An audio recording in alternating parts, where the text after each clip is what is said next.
Hallo liebe Leute, willkommen zu einem neuen Stream mit mir im Serial hier auf brack.ch und auf Twitch. Neu haben wir Klemmbausteine im Programm heute für euch am Donnerstag, wunderbaren Donnerstag, richtig schön, ein bisschen Sommer ist wieder zurückgekommen. Ich hoffe, ihr seid gut gelaunt, ich bin auf alle Fälle. Ja, wie üblich, wie das Müsli abgeschlungen und bin jetzt voller Energie getankt, um mit euch gemütlich in den Mittag reinzuscheppern. Und wir haben ja letzte Woche zusammen das wunderschöne Projekt hier von Wangen in Angriff genommen. Wir haben das Pariser Café, das wir da zusammen bauen. Es sind 2300 Teile, ein bisschen mehr, 2313. Und ja. Vielleicht sage ich euch mal zu meiner Erinnerung rufen, wie das letzte Mal ausgesehen hat.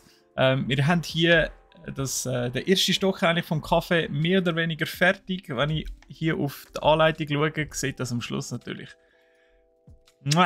wunderschön aus. Es wird noch ganz viel Dekoration dazu kommen. Und genau das machen wir uns jetzt heute, beziehungsweise mal sicher zuerst an den zweiten Stock, so wie ich schon mal reingespienzelt habe bei uns in der Anleitung. Wo das Ganze noch hinführt. Ich habe geschwind jetzt offscreen habe ich noch kurz etwas nachgetragen, und zwar hat hier der weiße Rahmen noch gefehlt bei der Jalousien auf der Seite. Es passiert leider sehr oft, obwohl der Bau jetzt eigentlich schon ziemlich viele Teile beinhaltet. Wir können das da so wunderschön aufklappen. Wir haben da noch das Steckeli drinnen, oder? Und die zwei Türen, die man auch auf und zu machen kann. So. Eben, wo es schon so viele Teile verbaut hat, sind halt die ganzen Schritte hier relativ komprimiert. Oder? Also wir sind jetzt auf Seite 6 sind wir angekommen. Wir sind jetzt da oben und jetzt kommt der nächste Schritt da unten. Eben ein Stock eigentlich fertig, CG, oder? Bis auf Dekoration vorne dran mit dem Gärtli, wo dann später noch kommt. Aber ja, es sind viele Informationen pro Schritt da drauf. Aber ich würde sagen, ich gebe weiterhin mein Bestes. Und ich hoffe, euch stört im Hintergrund nicht allzu fest der Bohrer. Weil scheinbar nehmen sie hier gerade die Hütten auseinander. Ich hoffe, ihr hört das nicht. Falls doch, es tut mir leid. Ich kann sie nicht verscheuchen, weil sie sind, glaube ich, irgendwo im Liftschacht und ich komme da nicht mal dazu. Darum hoffen wir einfach, dass es bald wie möglich aufhört. Wunderbar. Also, ich habe letztes Mal alles sehr schön da zu mir hinzugefügt in das Tütchen. Und ich muss eigentlich nur ausleeren und dann sollte das mehr oder weniger das sein, was wir jetzt gerade brauchen. Ich nehme nach, wir brauchen die schwarzen hier nicht. Ich tue das vielleicht so ein bisschen mehr auf die Seite. Dann seht ihr, was wir hier alles vor uns haben. So. Habt ihr eine gute Woche gehabt? Seid ihr fit und zweg? Bei mir war es sehr geschaffige Woche bis anhin. Sehr viele Informationen, viel los gewesen. Da ist doch etwas gegangen. Und habe mich noch ein bisschen nachher erholen vom Boulderabend, den ich am Samstag hatte. Sehr lustig gewesen. Merci Jungs. Ganz coole Runde. So, also legen wir mal los. So wie es aussieht, brauchen wir hell und dunkelgrau. Die nehmen sich ja nicht gerade viel. Also ich meine, wer das da hier gut kann unterscheiden, ja, jetzt, man sieht es doch einigermaßen, aber ja, also es könnte einfacher sein. Ich sage es mal so. Gut, ich muss es also so ausrichten, dass es der Anleitung entspricht, weil sonst habe ich wirklich so ein bisschen meine Schwierigkeiten. Und wir brauchen für die Wände, wo wir unten dran ja schon da die Säulen da haben, die so unregelmäßig sind, brauchen wir wieder die gewölbten Zweiersteinchen. Und die scheinen da nicht vorhanden zu sein. Das heisst, wie bei Wangen üblich, greifen wir einfach zum nächsten Sack. Hier wird einem nicht gesagt, welchen Sack das man muss nehmen muss. Also logischerweise der Reihenfolge nachher, aber nicht, hey, jetzt brauchst du im Fall nur einen Sack so und so viel für den und den Schritt und dann geht es weiter. Nein, hier musst du selber das Köpfchen einschalten und von dort her führst du gehen. Und ich hoffe, das wird heute nicht allzu fest eine Enttäuschung. habe nicht ganz so viel Schlaf erwischt, aber meistens, wenn ich nicht so viel Schlaf erwischt habe, bin ich am gleichen Tag dann noch richtig topfit und sehr duselig lustig drauf. Und dann, ja, irgendwann am nächsten Tag, Folgetag, wird es dann entsprechend anders. Ich hoffe es nicht, weil für morgen Abend ist eigentlich noch eine D&D-Session vorgesehen. Also jetzt nicht im Stream, sondern privat. Und da habe ich noch einiges vorzubereiten und muss fit sein im Kopf. Wir das etwas Neues haben und zwei, die noch nicht so oft gespielt haben. Das heisst, sie brauchen dort ein bisschen sicher meine Unterstützung und einen wachen Kopf von meiner Seite, dass ich da bei der Sache bin. Aber hey, ich habe ja noch eine Nacht, um wieder ein bisschen Schlaf tanken. Hey Spurs, salut, welcome. Ist gut? Bist du weg? Eben, man muss ja dort ein bisschen fit sein, um den Leuten die ganze Materie nachbringen. Aber meistens kann ich dann doch nicht so gut schlafen die Nacht davor von so einer Session. Einfach weil ich noch so viel im Kopf habe und darum umstudieren. Und ja, am Schluss bringt es eigentlich eh nichts. Es kommt immer anders, als man denkt. So. Dann müssen sie natürlich noch richtig reindrücken, dann kommt das auch irgendwann mal richtig gut. So, ich brauche kein Dreieckchen, ich brauche die Zweier. So. Mir geht es wunderbar, danke vielmals der Nachfrage. Ich habe mich sehr gefreut, heute wieder ein bisschen klötzeln mit euch und an unserem Kaffee weiterzubauen. Und mal geschwind ein bisschen den Alltagsstress zu vergessen und hinter sich zu lassen. Weil am Platz hat es noch ganz viele E-Mails, die darauf warten, dass ich sie beantworte. Und die müssen jetzt halt ein bisschen warten. Nicht so schlimm, nicht so schlimm. Machst du nicht heute, machst du es morgen. Nicht, dass es eine empfehlenswerte Art und Weise ist, durchs Leben zu gehen, aber es ist eine Möglichkeit.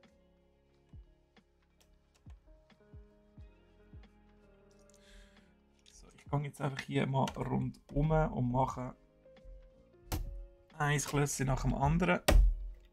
Weil eben, wie gesagt, offscreen habe ich noch ganz schön etwas reparieren, weil ich irgendwo das Teil vergessen habe. Das passiert hier bei dieser Anleitung doch noch ziemlich schnell, weil die Übersicht bei so vielen Schritten in einer Abbildung geht ein Stück weit verloren. Das ist ja so.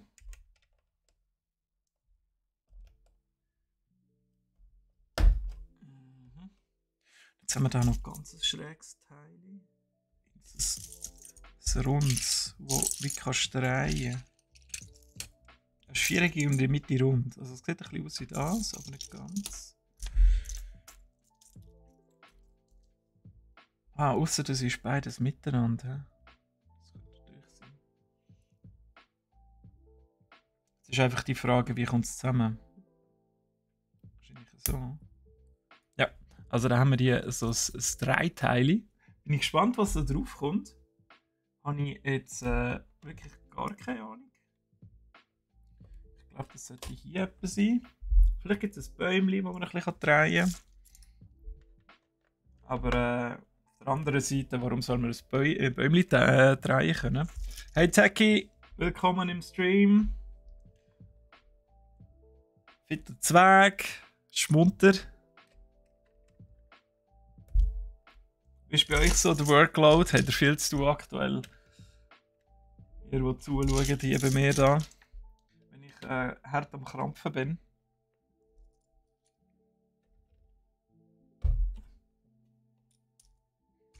Ich meine so, wenn man gewisse von diesen Klötzen reindrücken muss, dann kann man sich eigentlich auch das Fitnesscenter sparen. Braucht es wirklich nicht. Braucht es wirklich nicht. Jetzt haben wir hier wieder so ein Style, das man fast nicht sieht. Ich kann nur vermuten, dass es eins hat. Ja, man sieht es jetzt fast nicht. Aber da hinten dran ist sehr wahrscheinlich ein Style. Also man sieht wirklich nur die kleinste Ecke und es wird einem eigentlich nicht angezeigt. Aber von der Logik her, der Logik von der Symmetrie, sage ich jetzt mal, müsste jetzt schon etwas ankommen. Es fehlt so ein schwarzes grosses. Brauchen wir nochmal einen Sack?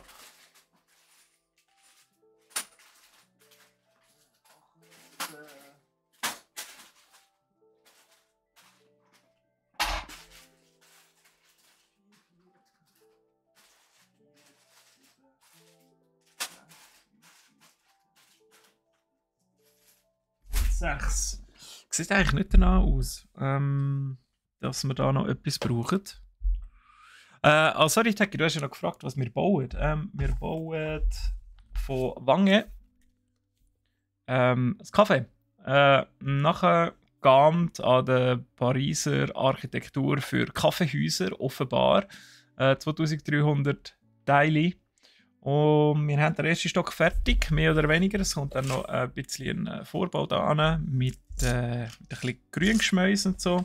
Und man kann das Ganze auch wunderschön aufklappen. Und da haben wir letztes Mal den ersten Stock haben wir aufgebaut gehabt.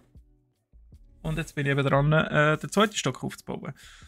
Das wird aber natürlich ein bisschen schwieriger, wenn ich das entsprechende Teil nicht finde. Und die einzige Möglichkeit ist,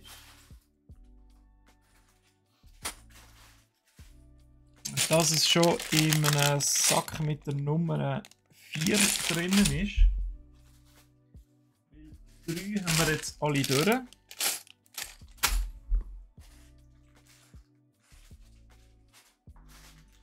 haben wir noch das 4. Das sieht aber auch nicht so aus.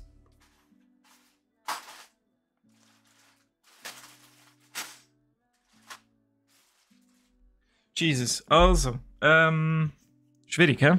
Sehr schwierig. Scheinbar.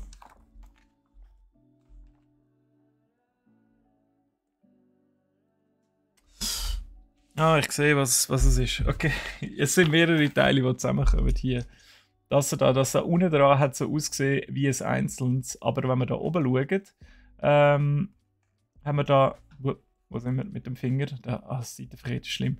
Da die Eckpunkte, die nachher da ankommen, plus ein schwarzes von denen da.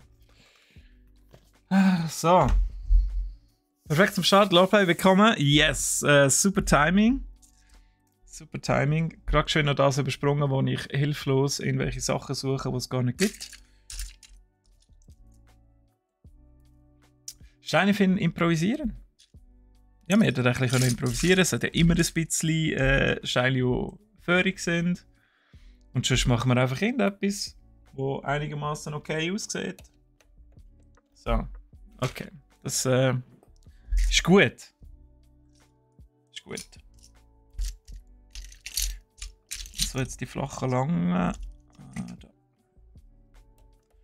da noch dazwischen. Da bräuchte ich nochmal eins, bitte. Ich meine, ich könnte mir ja die Mühe machen und das Ganze ein bisschen sortieren mit irgendwelchen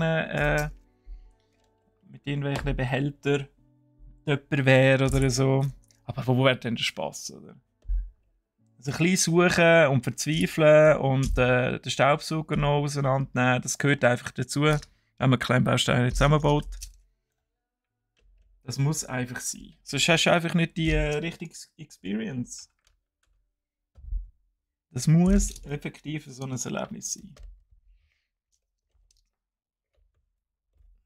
So, und dann brauchen wir noch so einen, der kommt einfach random, wie es aussieht. Hier dazwischen.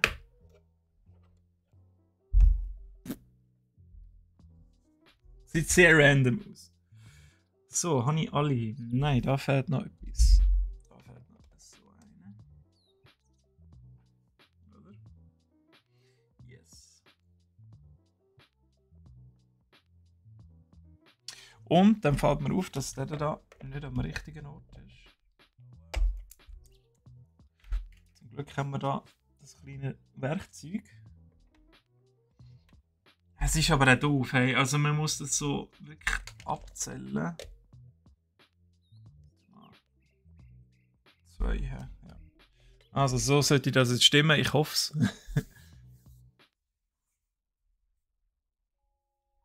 Aha, ja, also Tech, kein Problem, ich kann das schon mal nochmal zeigen. Aber jetzt musst du schauen.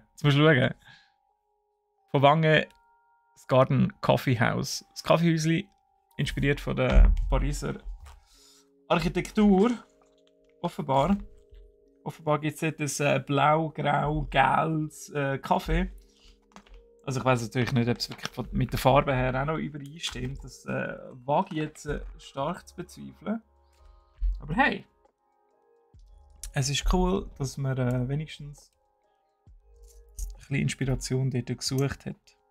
So, ich brauche noch schwarze, weil ich habe schon wieder ein Styling gesehen, das noch fehlt dort.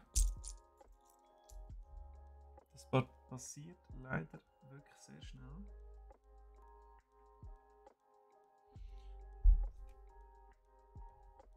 Ich glaube, das ganze Styling hier stimmt nicht so wirklich. Das magst du nicht auseinandernehmen. Es gibt auch so einen Mini-Balkon. So, also jetzt zeige ich raus, und dann kommt das vorne an. Gut. Und das da oben drauf. Ja, also es wird auch wirklich so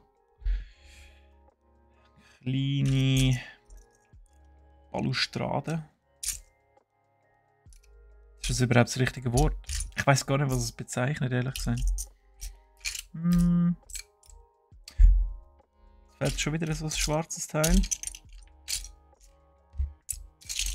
Also die schwarzen Klemmbausteine hier, die entziehen sich förmlich im peripheren Blickwinkel hier. Der absolute Horror. Ich brauche einfach noch so eins, wo da so ein Rundumli hat da vorne. Einfach eins.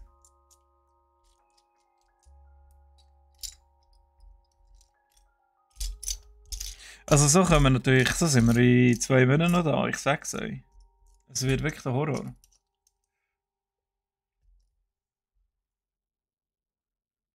Im Overlay das Vorschaubild, ey, finde ich eigentlich eine coole Idee, ja? Why not? So ein PNG über meinem Kopf oder so. Aber finde ich sehr guten Input, ja. Ich tue das einbauen. Weil ich habe ja für das Thumbnail schon so ein Overlay gemacht. Das PNG.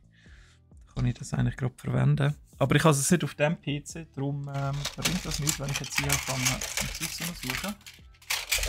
So, jetzt regt es wieder aber wirklich auf. Hey. Was? Das ist doch Menschen unmöglich. Es sind ja 2, oder? Nein, sind es nicht. Papi macht Augen auf. Hey, also eben zu der Entschuldigung, ich habe nur 6 Stunden geschlafen. Also ihr müsst es mir wirklich nachher sehen.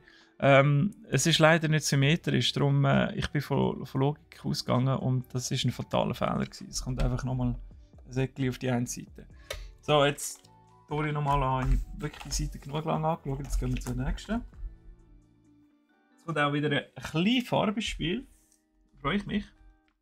Mit einer fast endlosen Liste hier an Teilen, die wir dürfen, brauchen bei dem einen Schritt, beim einen einzigen Schritt dürfen wir die brauchen. Wo fangen wir an? Fangen wir mal vorne an, ist vielleicht besser.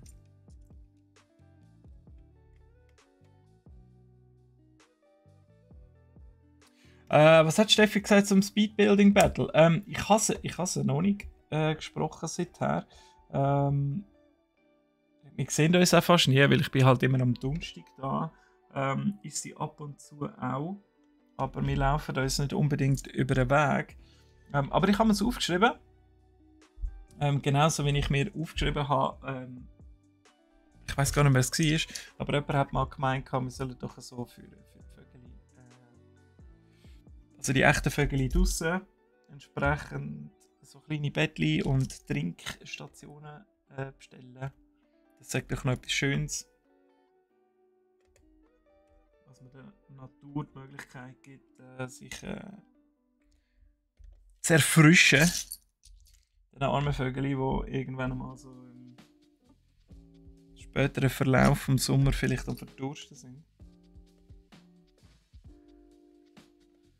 So. Ist eigentlich noch schön. Ich finde die Farben, die halt so nicht ganz so knallig sind, wie Kleebausteine früher halt waren. Ein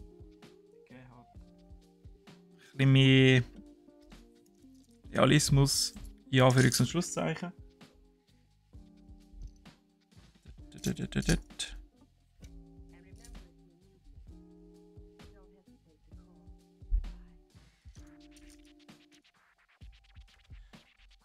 Aber ja, also Speed Battle, jetzt ist ja dann Ferienzeit. Also ich denke, wir machen das sicher auch, wenn es ein bisschen weniger heiß ist. Vielleicht so Anfangs Herbst, irgendwo im September bin ich zwar nicht um, aber ich könnte noch mal eins machen zwischen Garo und Steffi, falls Garo noch will. Das wäre eine Möglichkeit. Weil die haben ja schon eins gemacht mit diesen Nanoblocks und Pokémon. Haben die sich ein Speed Battle geliefert.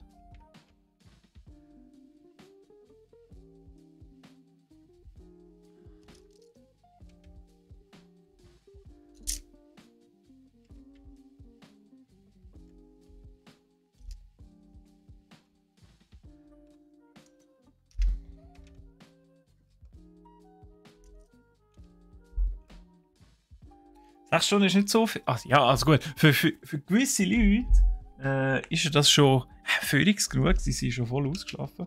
Bei mir ist das nicht ganz so. Ja, wie kommt es? Spät ins Bett noch D&D umgestudiert. Das ist bei mir oft der Grund, warum ein bisschen Schlaf fehlt. Ja, dann denkst du, hey, wie könnte ich das machen? Ah, warte, ich mache es so und dann hast du die und die Idee und dann studierst du rum und dann kommen dann plötzlich Sachen in so, wow, mega geil und ich sollte es eigentlich aufschreiben, aber kann nicht und dann denkst du auch ein bisschen daran rum, dass der hoffentlich bis zum nächsten Tag im Kopf bleibt.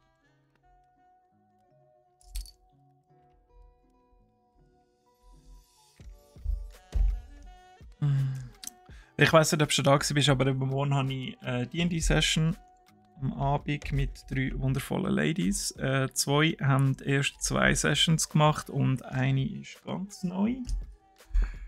Das wird darum sicher in erster Linie mega lustig. In zweiter Linie aber erfordert es halt ein bisschen Vorbereitung. Mehr Vorbereitung noch als sonst.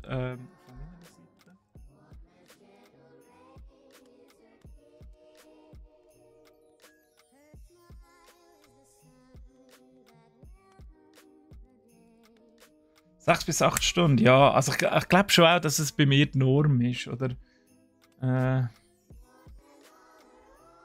Ist schon eher die Norm. Aber ich schaue eigentlich sonst, wenn es eine ganz normale Woche ist, schon, dass ich nach Möglichkeit zu meinen 8 komme. So 8,20. 8,20 ist bei mir so das Optimum. Hat meine Uhr mal gemeint.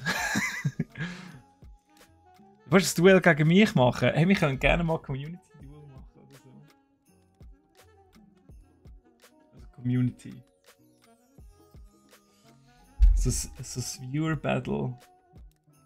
Also ich meine, schneller als ich, das ist mir eh mega schnell, oder? Das ist jetzt keine grosse Kunst, muss man schon sagen. Mit dem kannst du nicht zu 20 Minuten gehen und sagen, hey, ich bin vor 20 Minuten schneller gewesen als der Typ von Brack dort. Das beeindruckt jetzt niemand. Welches Regelwerk? 5. Edition. D&D. Oder meinst du welches Abenteuer? Keins. Homebrew. Also meine Welt, ja.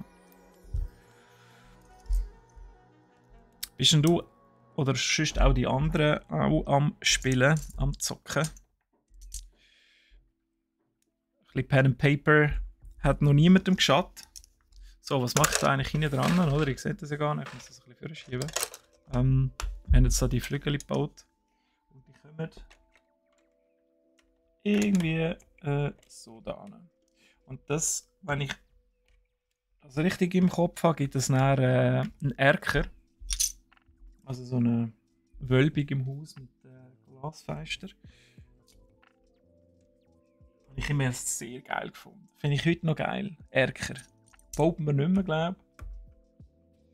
Ist einfach cool. So noch so ein bisschen der extra Platz, ein bisschen über der Straße hängen mit dem Kaffee in der Hand quasi.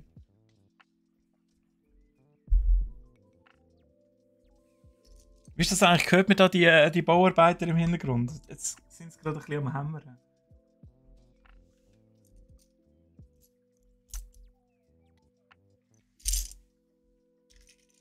Hm. Das Buch spielt nicht, noch nicht. Ja. Und Techie, aktive Kampagne. Spieler, Spielleiter. Wie sieht es aus bei dir? Und spielt ihr etwas Eigenes oder ein vorgegebenes Abenteuer? Ich komme halt recht oft immer wieder zu dem Thema zurück, weil es einfach eines von meinen Lieblingsthemen ist. Das ist halt leider so, wenn man für etwas so brennt, aber ich glaube, das kennt ihr genauso wie ich, oder? Das dürfte nicht sonderlich überraschend sein.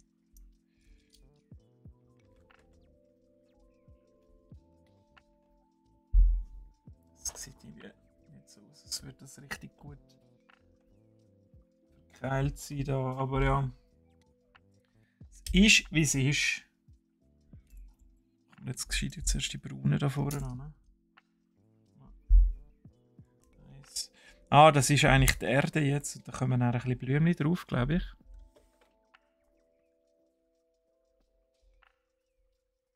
Ja, grüezi Troy.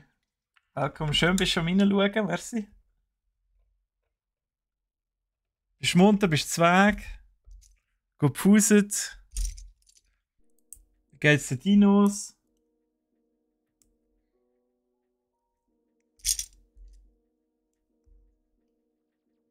Ja, okay. Ich finde die Teile noch cool da, wo das Geländer dann auch geben für den kleinen Balkon.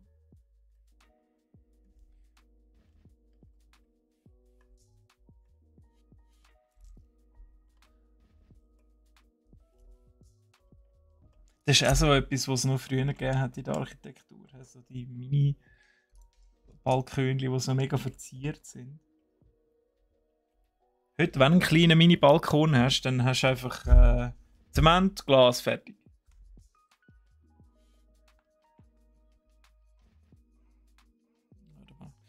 Jetzt kommt... Das ist ja voll schräg. Also das kommt jetzt da so da rein.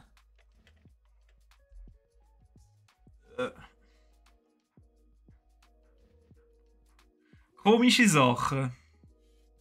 Gut, aber sieht nicht schlecht aus. Ich glaube, wir haben alles verbaut. Ich könnte es natürlich auch so. Ich mache es jetzt mal so. Es hat ja da oben zeigt ja an, wie viel von jedem Teil. Ich tue jetzt das mal zuerst raussuchen und dann verbauen. Das müsste ja eigentlich besser gehen. Weil sobald ich das verbaut habe, weiss ja, hey, Cyril, jetzt hast du alles gemacht. Kannst du weiter. Das müsste ja eigentlich Sinn ergeben. Oder? Ich hoffe, ihr findet das auch sinnvoll. Mit System arbeiten, hey, revolutionär. Eigene Kampagne. Geil. Sehr cool. Was ist so der allgemeine Twist von dieser Kampagne? Sofern wir es schon herausgefunden haben. Jetzt zwei von denen. Jetzt noch 5 von denen. 4 von denen. Und dann 3 so von denen. 1, 2.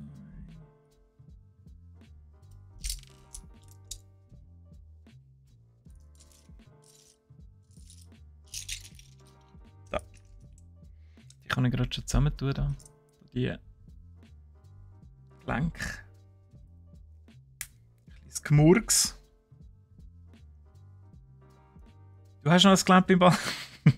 Das ist nicht gemein. Nein, ich meine nur die dekorativen Geländer. Aber ich bin froh, hast du eins. Ich meine, beim Bau tut man ja heutzutage so viele Orte sparen, aber ich glaube, dort würde ich nicht sparen. Und sonst würde ich auch mal kein Kind einladen.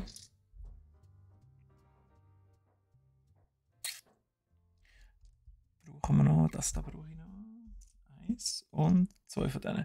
Okay, also, jetzt habe ich alle Teile hier zusammen. Jetzt schauen wir mal, wie gut das geht. Sobald ich die verbaut habe, sollte klar sein, hey, das ist alles, was ich nicht mehr machen.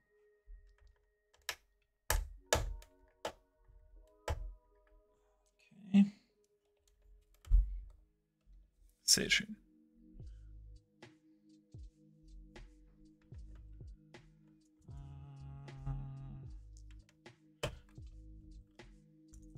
Also bis jetzt geht es nicht schlecht.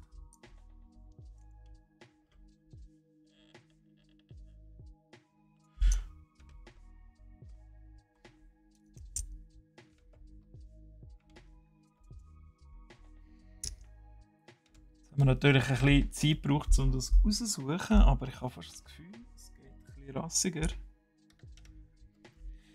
Mit System arbeiten ist halt schon Nonplusultra. He?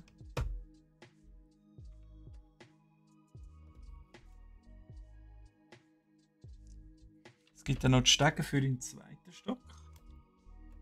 So viel weiss ich.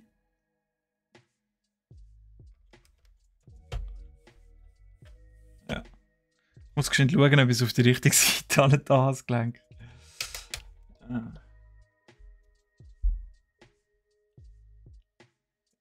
Gut geschlafen, Dinos sind am Besucher fressen. Hey, also alles beim Alten, alles normal. Ich meine, wegen dem gehst du ja in den Dino-Park, oder? Du willst ja den absoluten Totalschaden sehen. Das ist schon langweilig, oder? Also, dass das da und das auf der Seite eines Hells ist, kann ich mir fast nicht vorstellen. Aber wenn ich draussen schaue, ist es tatsächlich so. Alternierende Farben. Okay. Ich akzeptiere.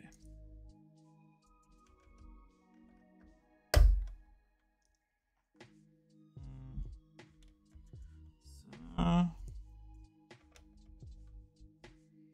Bam, bam, bam, bam. Das geht sehr schnell, hä? Fertig? Okay, also jetzt suchen wir die Teile wirklich immer raus. Das geht ja 10-mal schneller, als wenn ich da immer muss grübeln. Ein blaues Feisterli. Sehr wahrscheinlich. Irgendwo haben sich mal D&D-Kampagne gescreamt. Ja, ich glaube, das ist Inklings Tale, Inkling Tales oder so. Aus der Erupt gsi. Erupt Lounge. Der Kollege hat dort mitgemacht. Also, dein Kollege ist in dem Fall Schauspieler und im Theater. Ist das korrekt? Weil wenn ja, dann ist es das.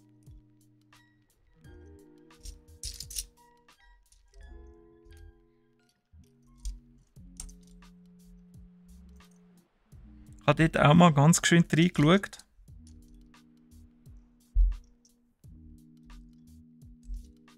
Sie sind ja jetzt, glaube ich, wieder umgezogen, beziehungsweise machen gerade das Fundraising für ein Studio. Damit sie das nachher ein bisschen öfters und besser können produzieren können. So eine Mini-Version von Critical Role, für die das kennen. So, gut. Haben wir wieder unsere Teile. Machen wir mal da die Jalousien da.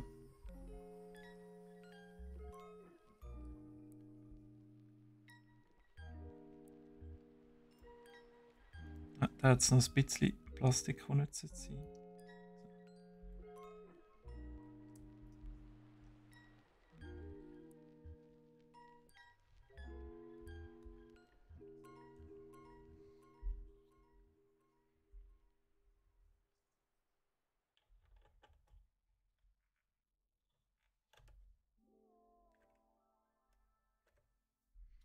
Taki, du willst das D&D-Event als Stream umsetzen. Gute Kooperation. Mhm.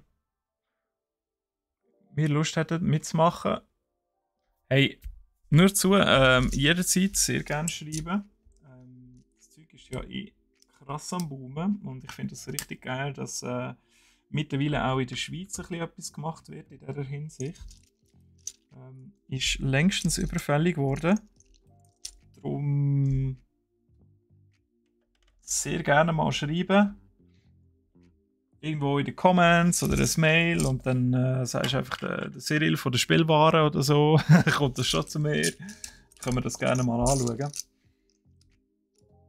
finde ich cool. Also etwas Grösseres, also redest du von einer tagelangen Kampagne oder wie soll das genau aussehen?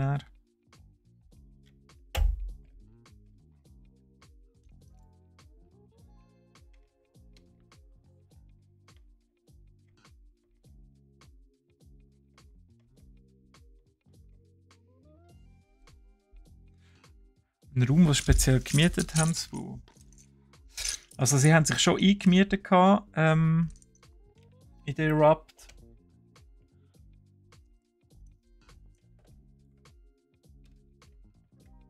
Also falls es immer noch macht, dann ist es auch schon Inkling Tales. Ich weiß, es hat noch mal ein anderes Schweizer Projekt gegeben, wo sie auch D&D gestreamt haben. Aber eben, das sind alles so kleine Geschichten momentan noch in der Schweiz. Was natürlich ganz cool ist, ist Swiss RPG, wo auch viel macht und etwa die mal so ein bisschen öffentliche Events hat mit verschiedenen Kampagnen, die gleichzeitig laufen, wo man kann dazu hocken natürlich sich zuerst anmelden. Das ist das Ding. Ich glaube, das kommt auch ein bisschen natürlich von Amerika, von der DMs Guild, wo das ein bisschen initiiert hat, dass man sich entweder kann Spieler suchen oder halt DM sein und ein Spiel leiten. Die andere Option.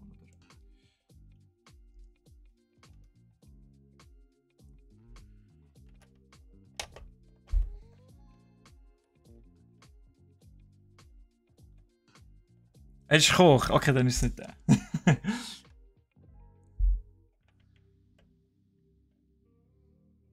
Wir nehmen den Podcast auf. Das stimmt im Fall nicht. Woher kommt jetzt die Meldung? Nein, wir nehmen sicher keinen Podcast auf. Also ich könnte frei schnauzen. Könnt ihr reden? Das ist ja von der Spielbar. Ja, ich bin einfach der. Also wir haben glaube ich 3 oder 4 Serien sogar. Mit dem einen habe ich eben auch ab und zu ein bisschen zu tun. Der war auch an der Fantasy Basel. Der Serie vom Gaming. Dann gibt es glaube ich noch die Serie von der IT. Und da weiß ich nicht weiter. Aber ja, wir haben ein paar. Aber ich und der Serie vom Gaming sind die einzigen, die sich mit einem L schreiben. Das ist so, doch so fast ein Alleinstellungsmerkmal. Die meisten sich mit 2 schreiben.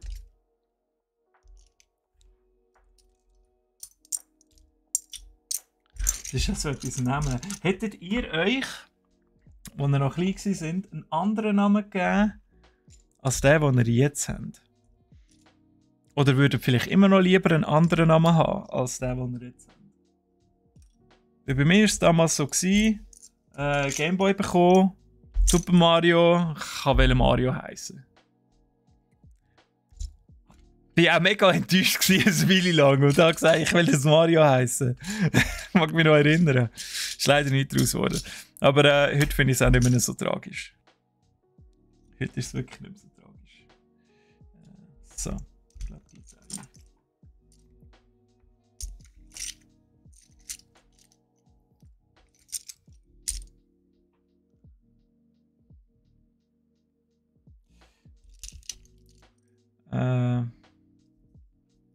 Ja, also das teuerste ist natürlich einfach das Studio und also das Equipment ist das teuerste, nicht einmal das Studio, ja.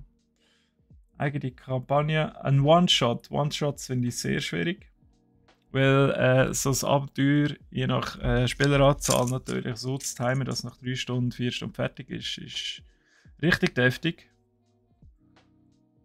Weiterer Teil anzuhängen. Also eigentlich geht es darum, so ein kleines Abenteuer zu gestalten, wo am Schluss noch vielleicht nicht ganz alles gelöst ist.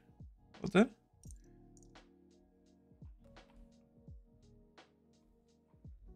Jetzt habe ich noch zwei graue. So. Also was einfach noch so ein Clou hat am Schluss und du denkst, hey, irgendetwas stimmt nicht. Es könnte noch weitergehen und ich wollte wissen, wie es weitergeht. Aber nicht allzu offensichtlich, dass es klar ist, hey, die Story muss noch weitergehen, sondern dass das Abenteuer, der eine Job, die eine Quest in sich abgeschlossen ist.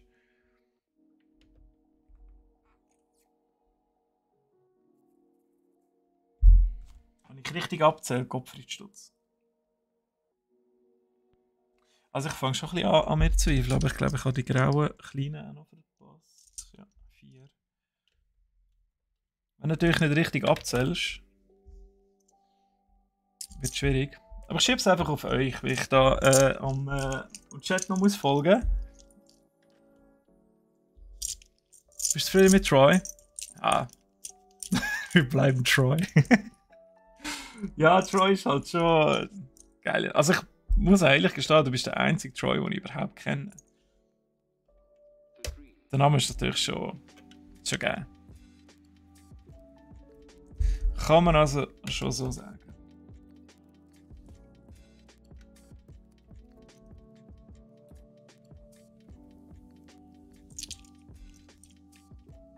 Wenn es nicht cool ist, soll man das Projekt wieder sein. Also weißt du, das Ding ist natürlich, wenn du das Ganze streamen und du hast noch keine Community, wer schaut dir zu? Das heisst, es müsste, wenn, dann ein öffentliches Event sein, ein Live-Event. Oder? Wo die Leute auch wirklich kommen können. Könnte vielleicht auch so ein kleines Theater sein oder so, wo du Räumlichkeiten kannst mieten. Dann kannst du entsprechend die Thematik auch ein bisschen unter die Leute bringen, oder? Die sich dafür interessieren oder einfach auch gewundert sind oder sagen, hey, mein Sohn spielt die ganze Zeit das D&D, das ist mega komisch und da tut man doch so falsche Götter anbeten und im Satan huldigen. Ich wollte mal wissen, was da dahinter ist. Jetzt brauchen wir weitere Tüten. Tüten! Also ich mache mal mehr auf. Jetzt wird das Chaos einfach perfekt hier.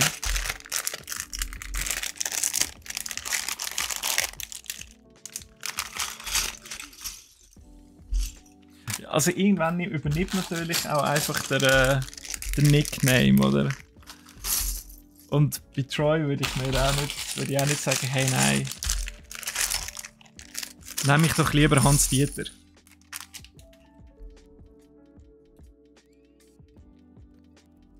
Ja, ihr seid immer schuld, wenn bei mir etwas in die Hose geht. Dann müsst ihr jetzt einfach daran gewöhnen, oder? Dann kann ich auch nicht dafür. Sind ihr voll und ganz selber schuld. Das ist auch immer, wenn ich hier ein Teil nicht finde. Das ist einfach, weil ich im Herzen bei euch bin und an euch muss denken. Wow, die Zusatzinformation. Also das ist ja der absolute Wahnsinn. Hier, das Teil, da steht noch 1x6 für 6 Noppen, weil ich sie nicht abzählen. Aber könnte man hier das dann nicht bitte auch noch schreiben, 1x8 und 1x4 und 1x3 und 1x3 und 1x2 und 2? Und 1 da unten. Das ist ja so Infos, die die Welt nicht braucht.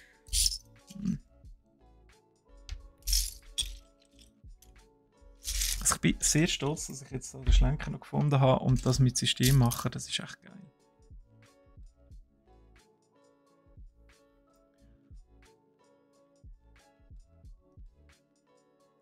Der Troy für die technische Leitung, ja.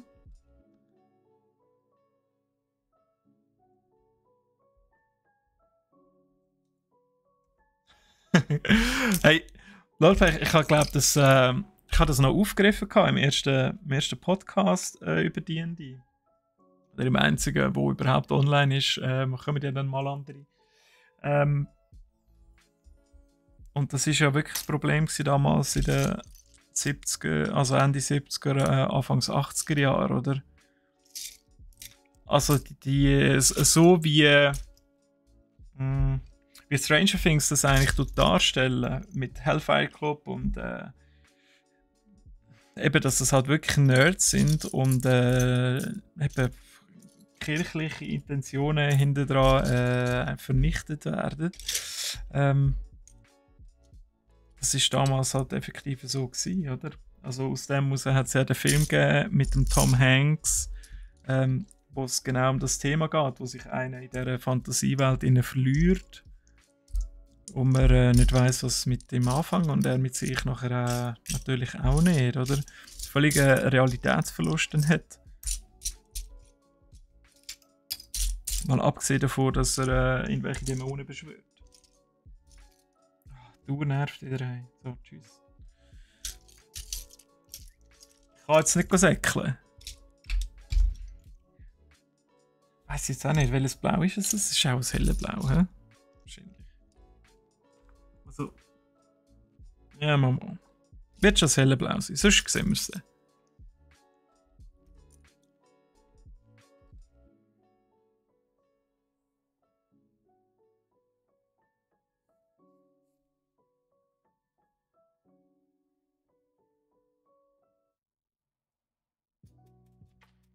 Ja, das Bau ist auch etwas Eigenes, oder? Also ich meine, das habe ich noch nie gehört.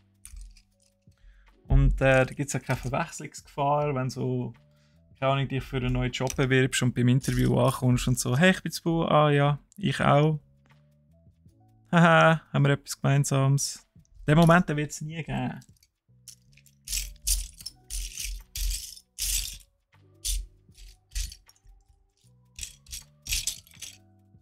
Das habe ich auch aufgemacht, oder? Ja. Jetzt braucht es gleich die blauen. Die dunkelblauen oder die hellblauen?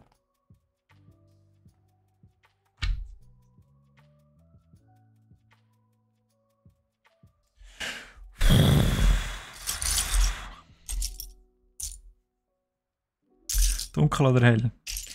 Ich muss fast die dunklen nehmen, weil die hellen habe ich nicht. Also ich muss schon wieder ein Pack aufmachen. Ah, da ist noch eins. Sag doch das. Niemand sagt mir etwas. Habe ich noch eins? Könnte mir nämlich schon ein bisschen helfen. Was immer alles allein machen hier. Pop. Jetzt wird es langsam mühsam, das Zeug rauszusuchen. Und da so Mini-Teile haben. Ja. Und noch so einen schwarzen Knubbel. Einen. Da haben wir ihn. Gut. Der Rest wieder weg. So. Sieht fast nicht, was ich da mache. Aber es ist auch es ist relativ gross. Also ich sehe eigentlich am Schluss ein bisschen das Resultat. Und sonst könnt ihr mit mir einfach quatschen, das war's. Mir gibt's nicht. Es tut mir mega leid. Es gibt nicht mehr. Die Tür klemmt. Ah, das. Ich tue sie mal auf die andere Seite. Vielleicht ist die andere Seite. Also die Tür ist nicht gemacht zum Auftun, die ist einfach gemacht zum Anschauen. Also wie da reißt ist ja alles ab. Also die hebt jetzt wirklich nicht gut. Ich weiß nicht, ob es euch aufgefallen ist, aber wir streamen jetzt mit 60 Frames. 60! Wir haben vorher mit 30. Ich weiß nicht warum. Aber wir haben mit 30. Das heisst, ihr habt eigentlich nur die Hälfte von der Zeit von mir gesehen. Oder? Kann man so sagen? Aber ich bin 24, 56. iRobot hat genau das gezeigt, oder?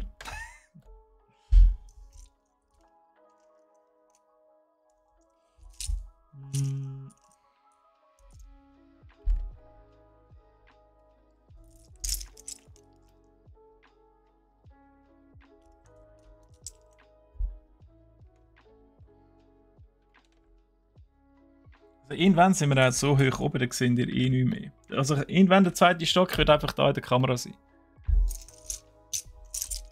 Netlog-Zeiten. Oh, jeez. Ja, Netlog. MySpace. MSN Messenger. Kennt ihr noch den MSN Messenger? Das war ja das Ding für ihn. So geile Status hast und so richtig fancy Namen. Mit den krassesten Huren Emojis, die du nur kannst vorstellen. Bro, der bist richtig der Gangster gewesen. Hey. Richtig bruti, Alter.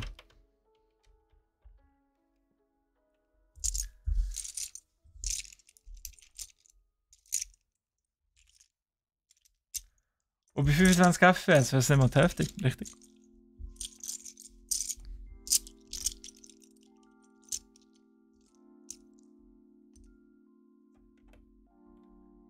Also das heisst, wenn ihr den Film schaut, seht ihr weniger als die Hälfte vom Film mit 24 Frames hat er, glaube ich. Movies.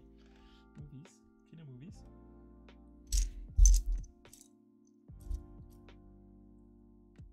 Also ich hoffe, ihr wisst, ich erzähle euch nur Scheiß.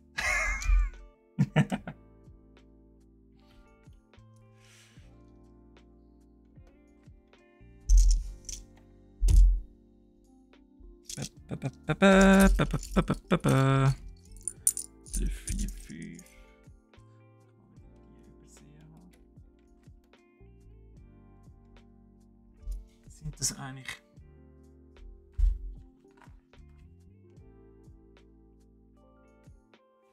Jetzt muss ich mal schnell schauen, ob das Fenster wirklich muss blau sein.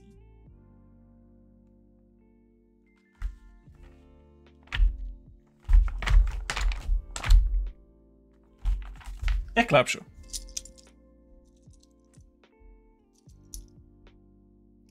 MSN ist glaube ich jeden Abend.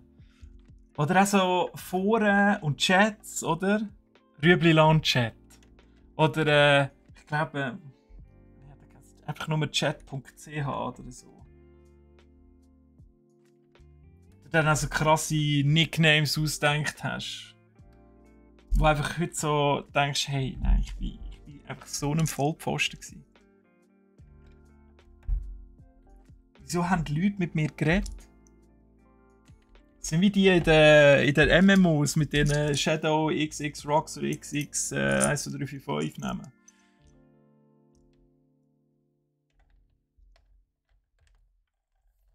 Ja, das Fuß ist schon geschrieben, genau. Das sind genau die. Ah, herrlich. Das ist jetzt mein neuer, alter, oldschool Nickname, den ich in den künftigen Games verwende. XX, sind von der Spielware XX. Yes. Hast du die Leute schauen? Die denken, wow, er ist so cool. Er raucht nicht.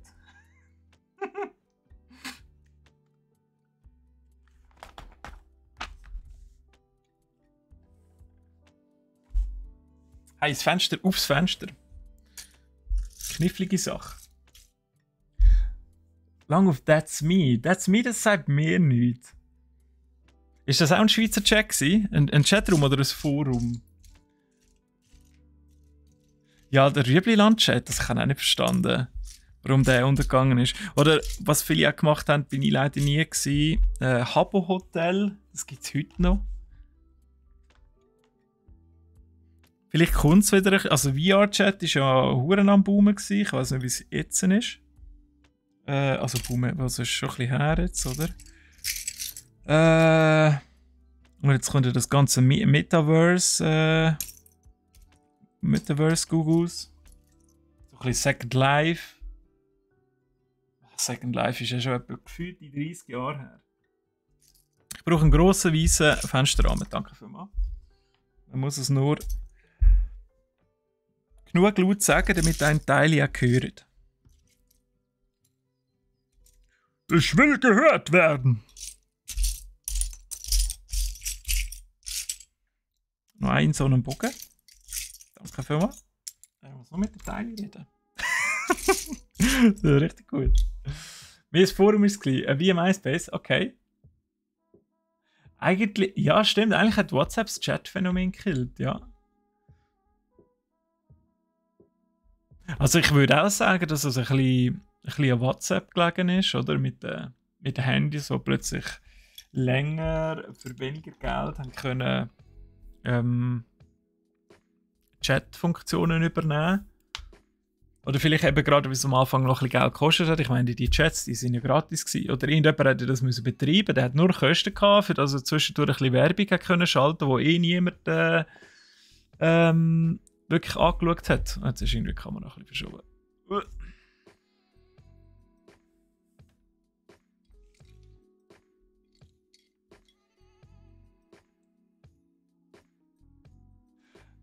Ein Treffen am Zürich HB. Wie war das gewesen?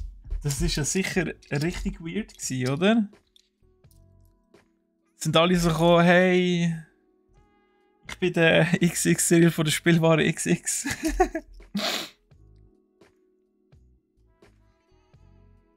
Ah ja, cool. Ich bin der, was hat er jetzt vorhin geschrieben gehabt? The Real Techie Official 3.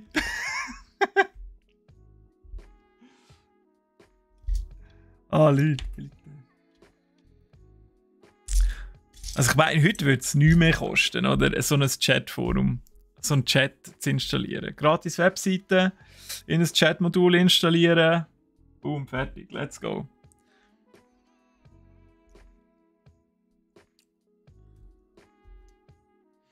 Oder das World of Games Forum früher. Bis es dann eigentlich mal geknallt hat und es dann nicht mehr war. Im Untergang bin ich auch noch dabei gewesen. Und dann hat es ja nachher das Lost Gamers Forum gegeben. Also auch Foren, das...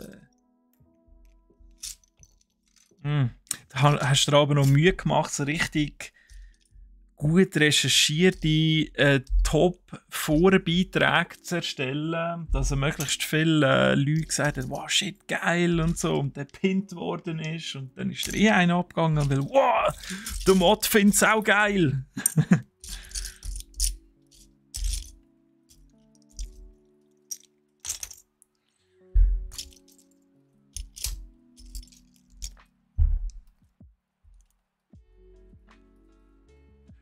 Vom TM. TM. Trackmania, ich weiß es. Okay.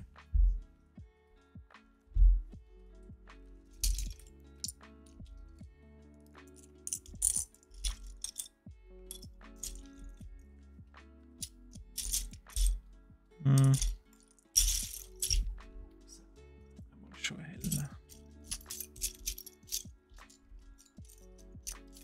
Was hältst so eins bitte? Bitte.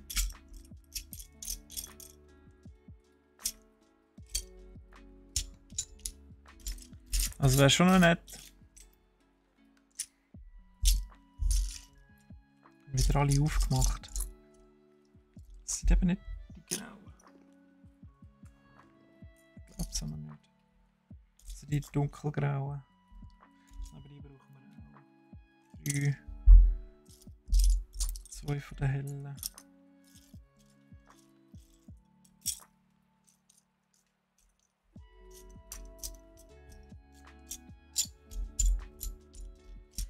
Ah, das ist wieder das Gesuche. Hey. Oh. Jetzt nehme ich dann einfach ein dunkles, weil ich einfach nur dunkle habe.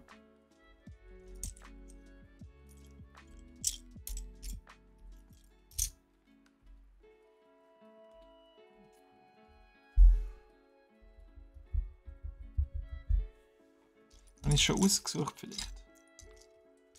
Nein. TM. Ja, sagt mir irgendetwas, aber es zieht sich mir gerade.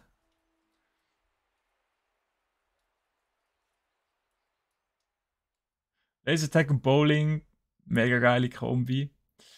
Du kannst einfach streamen, ja. Es ist so einfach geworden alles. Ja, ich mag mich auch noch erinnern, damals. Also, ich habe ein MMO gespielt namens Dark Age of Camelot. Das hat mir so richtig den Ärmel reingezogen. Und wir hatten dort eine kleine, feine Gilde gehabt. Und dort haben wir auch Gildentreff gehabt, mal einisch. Und das ist mega cool gewesen. Mega tolle Leute. Mittlerweile natürlich kein Kontakt mehr, weil auch das Spiel abgestorben ist.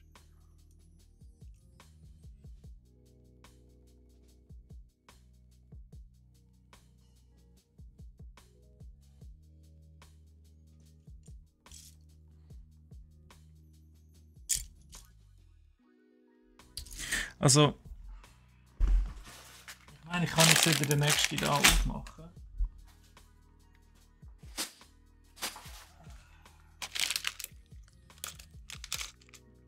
Hat es da das Teil drin, das ich brauche?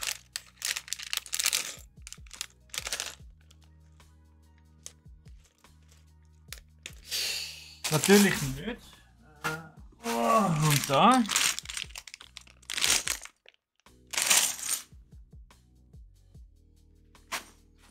Und da.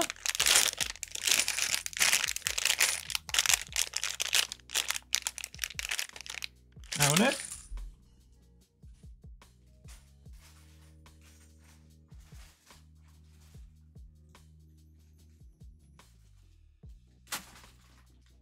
Also, ich bin noch nicht sehr am Verzweifeln, aber nicht dran. Mache ich einfach mal, was geht. Und dann behalte ich mir das eine Teil frei. Ah, ich muss mal Klimaanlage einschalten.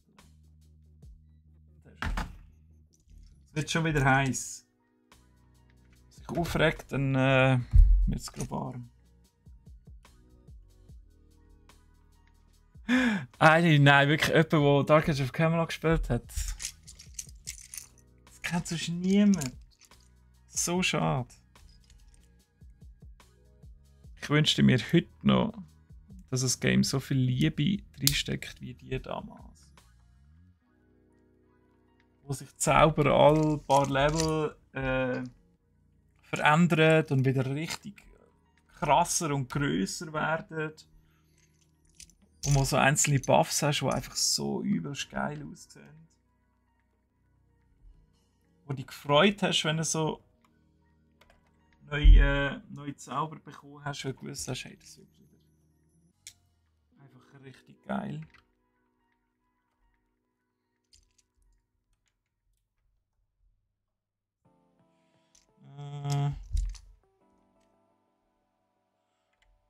So, okay. Da. Und so. Hey, das wird ja richtig hübsch da. Also ich sehe es jetzt nicht, weil ich muss auf dieser Seite arbeiten, weil wenn ich die Perspektive ändere, dann komme ich gar nicht mehr klar. Es sieht schon mal herzig aus da. Mit dem kleinen Erkerbalkönchen oder was das soll sein da.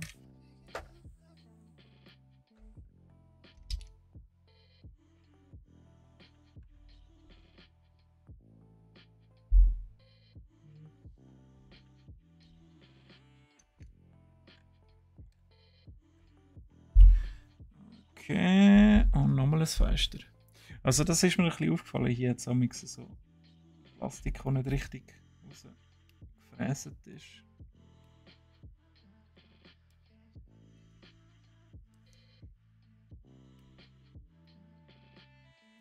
So.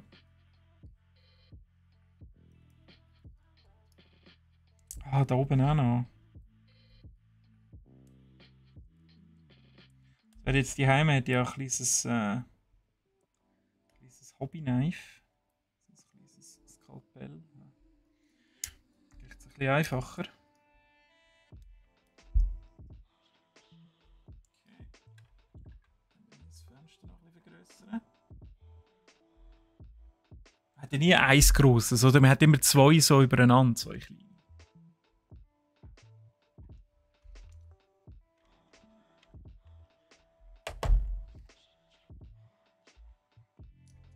Das war damals modern.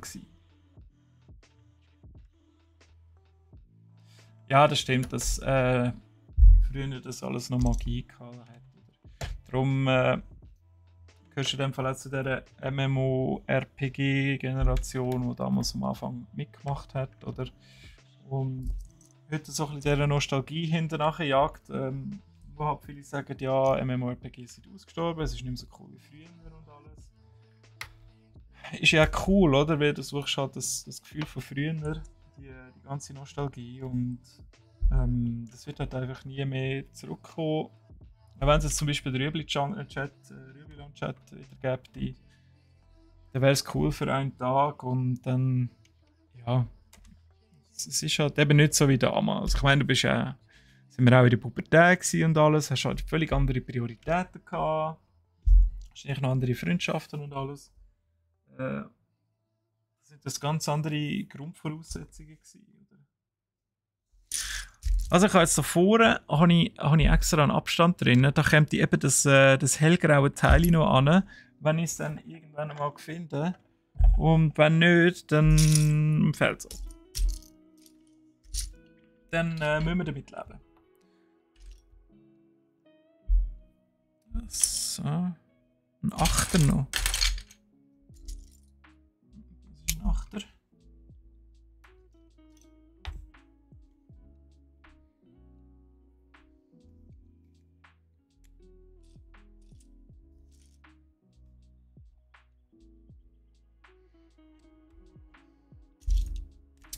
Im Moment leben. Das ist schön, ja. Dann schätzt man ja das, was man jetzt gerade hat.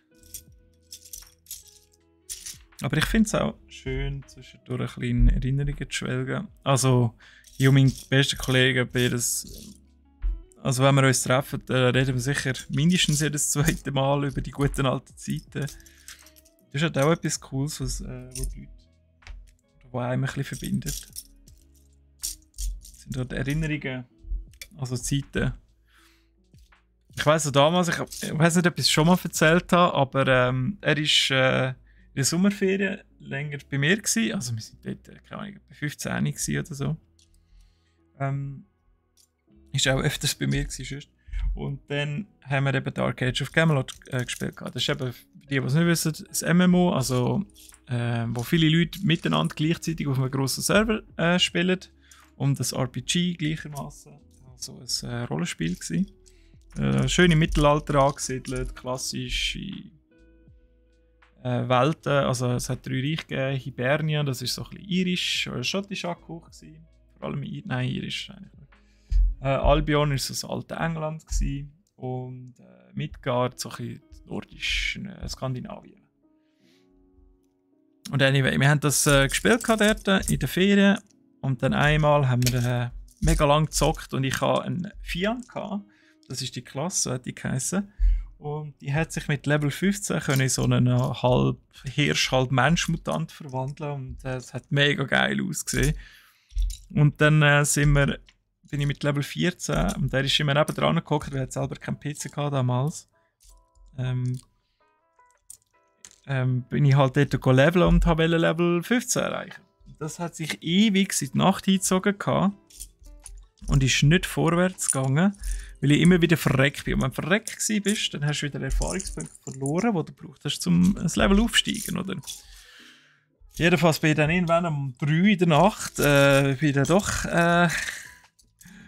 doch Level 15 geworden. Und dann haben wir gesagt, so, jetzt gehen wir pennen und am nächsten Tag so, jetzt kann der Kollege spielen. Und in dem Moment, wo er sich anhockt und einloggt, kommt meine Mutter rein und sagt, so jetzt geht er aber mal raus. Und das ist bis heute einfach noch im Thema, weil das ist so... Also er hat sich so gefreut, endlich an und er kann auch mal wieder spielen. Und er hat immer zu mir kommen. Und ja, ich habe einfach das Level wählen und er hat natürlich auch wollen, dass ich das Level aufsteige. Es war einfach so mühsam gewesen. Und da armisiere ich nachher am nächsten Tag, haben wir raus müssen.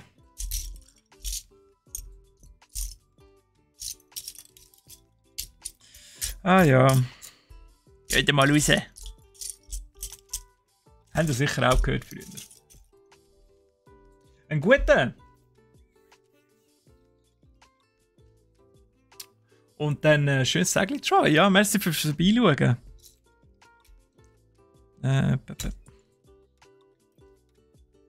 Ich brauche nochmal so ein Trügeli. So eins. Stimme einfach ein Weisses.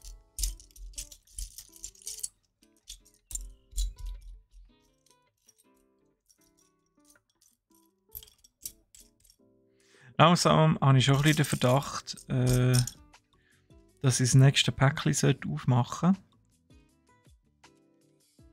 Nein, da. Und noch ein Zweili. Sehr gut. Okay, für diesen Schritt haben wir jetzt alles. Das ist jetzt natürlich beschissen, weil das geht jetzt genau da drüber, wo das Teil fehlt. Aber das ist mir jetzt in dem Moment völlig wurscht.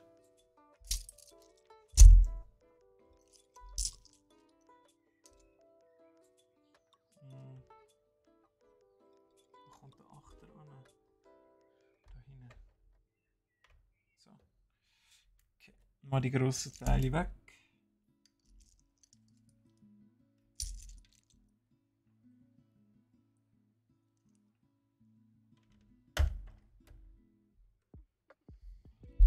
Der Status für High Level ist schwarz. Aha, so, ja, ja, im Game, ja.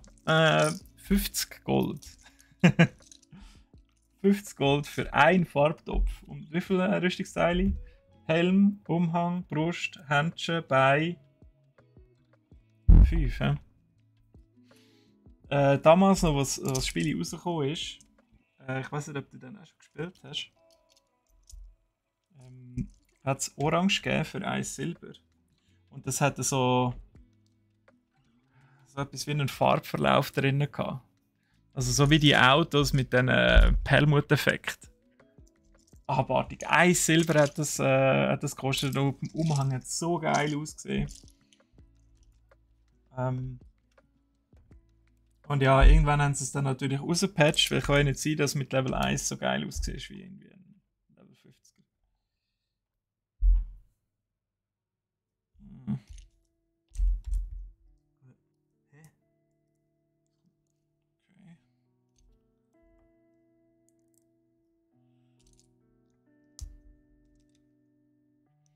Ja, und irgendwann ist schon mal der Alchemist noch dazugekommen und hat noch ein bisschen Farben mischen. Da hast du die ein bisschen günstiger herstellen, aber so viel günstiger auch nicht. Das Crafting-System war auch richtig geil gewesen. Also es hat eigentlich sehr viel der Zeit voraus gehabt, was man heute von einem normalen MMORPG eigentlich erwartet. Das Crafting-System mit Erfolg, also Crits, das zwischendurch halt wirklich mächtige Gegenstände erstellst. RNG.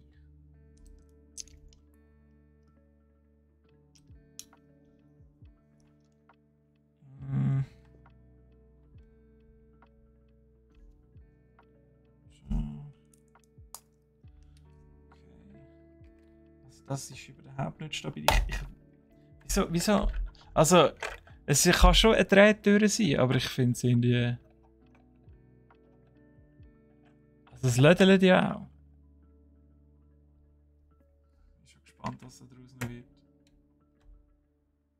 Noch nicht überzogen davon. Ich hätte das anders gebaut.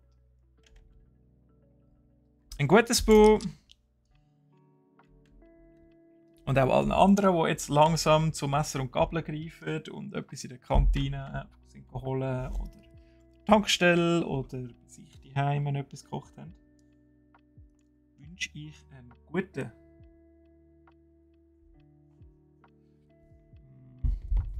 Ja. Ja, toll. Das ist wieder so etwas, wo du die Nägel fast kaputt machst. Graues Zwischenteil. So. Okay. Jetzt ist es auf der gleichen Stufe. Das ist schon mal gut. Und jetzt noch irgendwie die zwei. Die können wir so an. Da gibt es hier ein kleines Vordächchen. Wunderprächtig.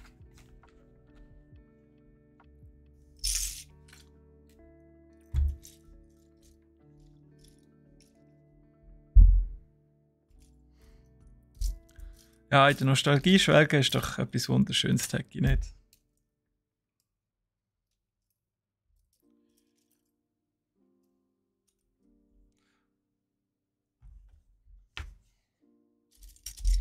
Wo du ein Mensch bist, der im Hier und Jetzt lebt.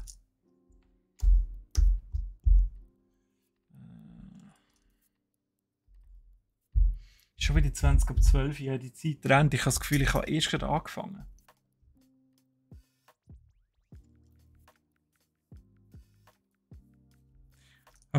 Falls noch jemand da ist und jetzt nicht gerade irgendwie etwas Feines zu essen ins Maul schaufelt, ich habe noch eine Frage. Und zwar so allgemein zu der Gesellschaft. Gestern habe ich eine Nachricht bekommen, dass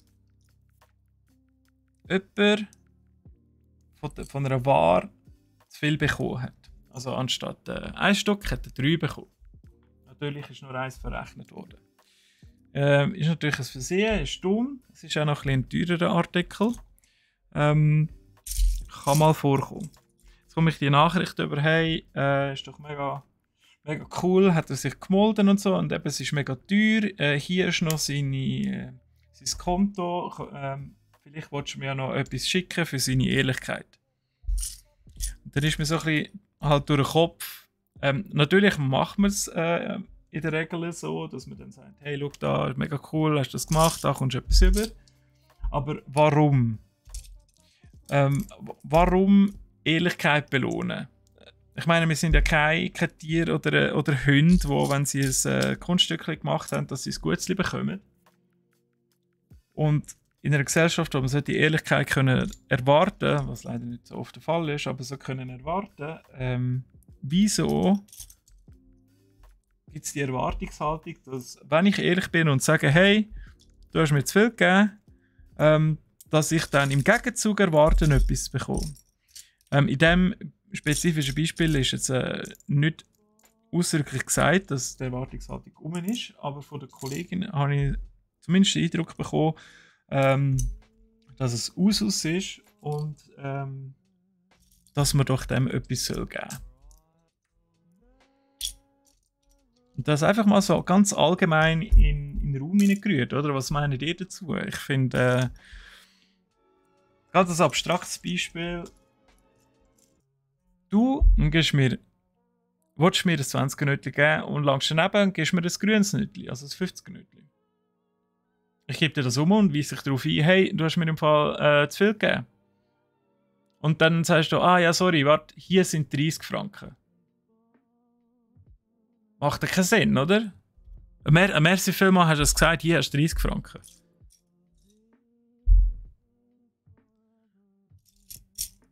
Also funktionieren gewisse Sachen heute in der Gesellschaft. Ich finde es erschreckend eigentlich.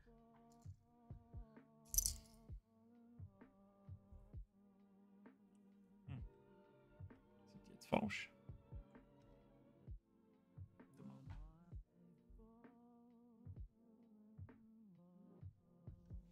Das stimmt ein bisschen. Oh, doch.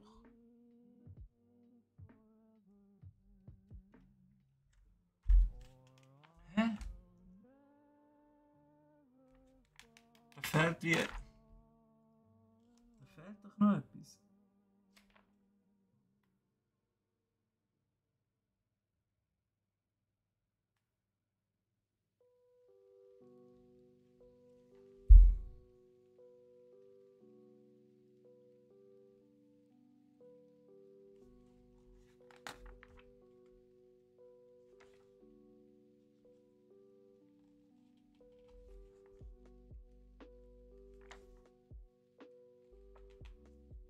Es fehlt hier tatsächlich ein Zwischenschritt. Ich glaube, jetzt bin ich mal für einen nicht daneben.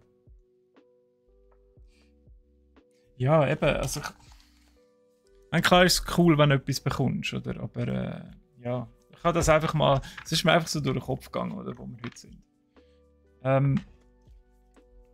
Also, Folgendes.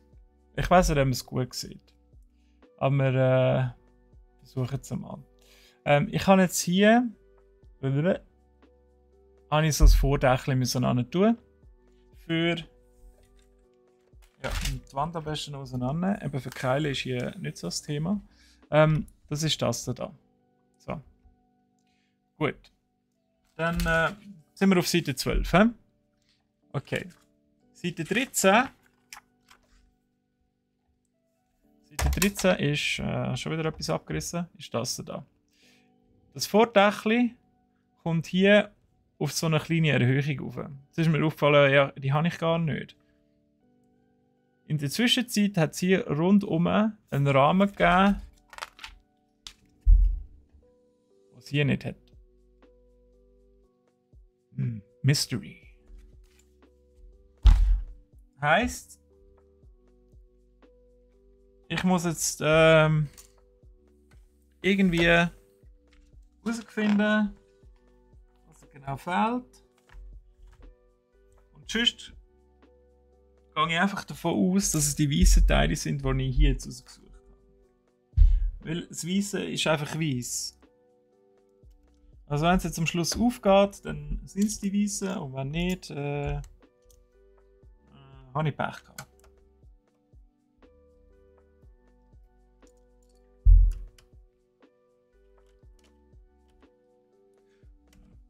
Wegen dem Thema von vorher. Ich glaube, es ist später ein bisschen die gleiche Thematik wie der Finderlohn. Ich glaube sogar nicht gesetzlich, aber in der Etikette so ein bisschen verankert, dass man, ich weiß doch auch nicht mehr, wie viel Teil vom Bar, 5 oder 10%, keine Ahnung, dass man das umgibt.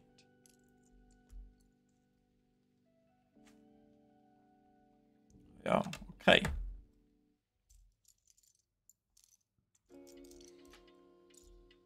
Es sollte doch heute einfach schön sein, sagen können, hey, mega cool, dass es zurück ist, danke vielmals. Und dass das Danke halt eben genug wertig ist. Einfach mal danken.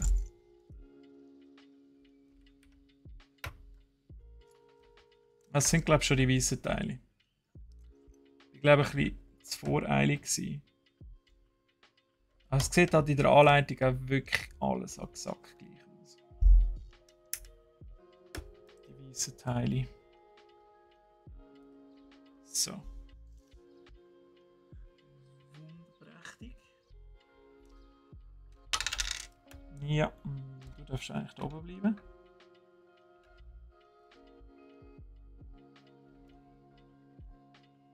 Also ich hoffe jetzt schwer, ich finde noch das einzelne Teil hier, wo noch fehlt. Sonst habe ich ein bisschen Mühe.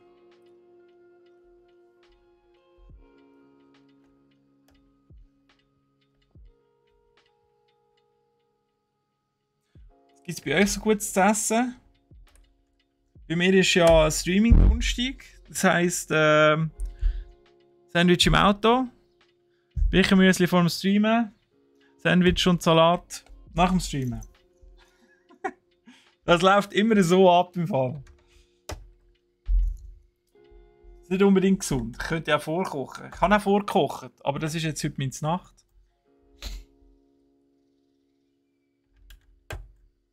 Wenn ich noch mehr vorkoche, dann denken die Leute langsam, sage ich gaga.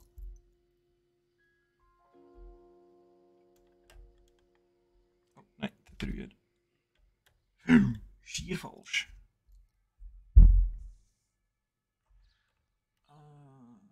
Das sind 2 Achter, Moment mal. So, okay. Und der andere.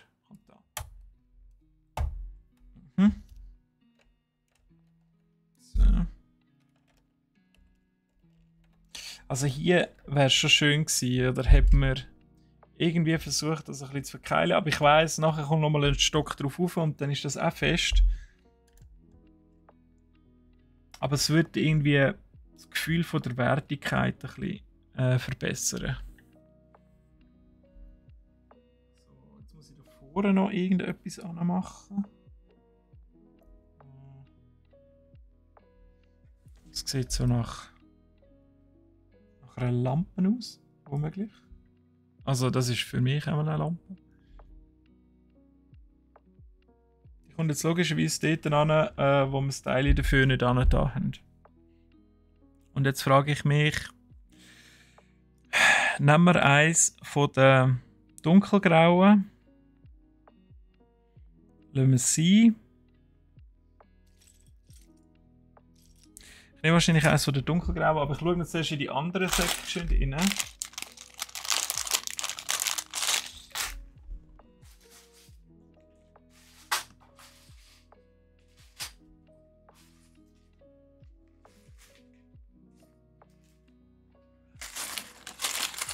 Das ist 6, das kann es ja eigentlich wirklich nicht sein.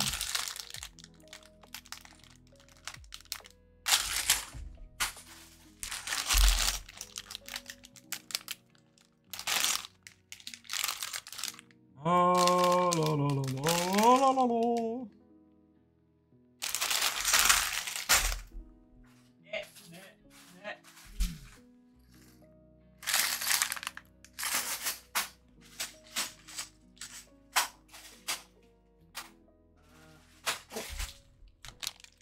Da habe ich dich. Das ist jetzt aus dem Sydney, aber das ist mir jetzt sowas von scheißegal.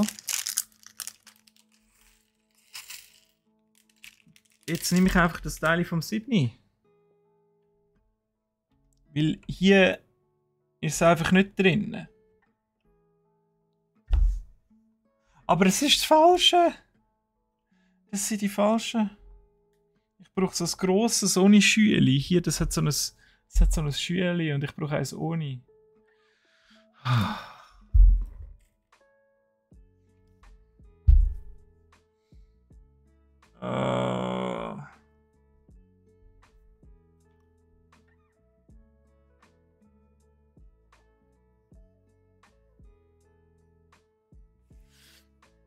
Ja, das mit dem eben günstiger haben, das Beste rausholen und Wertschätzung von Dienstleistung und vom Produkt ist schon ein kleines Hintertreffen geraten. Eben, ich habe dort meine Erfahrungen gemacht. Ich finde, das merkt man aktuell sehr gut in der Gastro. Das ist dort gerade sehr ein grosses Thema. Steht mir doch zu! Ich habe gezahlt, ich will! Ja.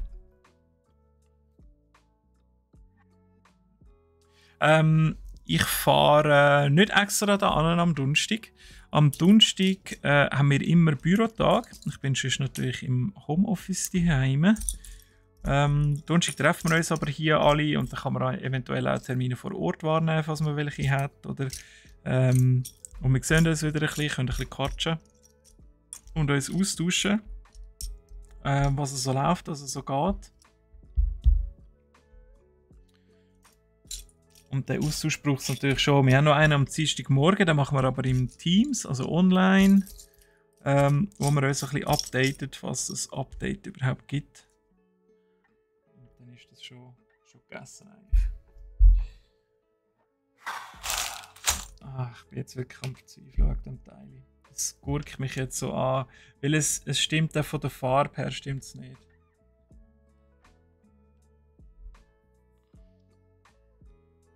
Die einzige Möglichkeit ist, dass ich es irgendwo falsch schon mal verbaut habe. Weil hier auf der Rückseite hat es eins, aber ich glaube, das ist von nachher für, wie heisst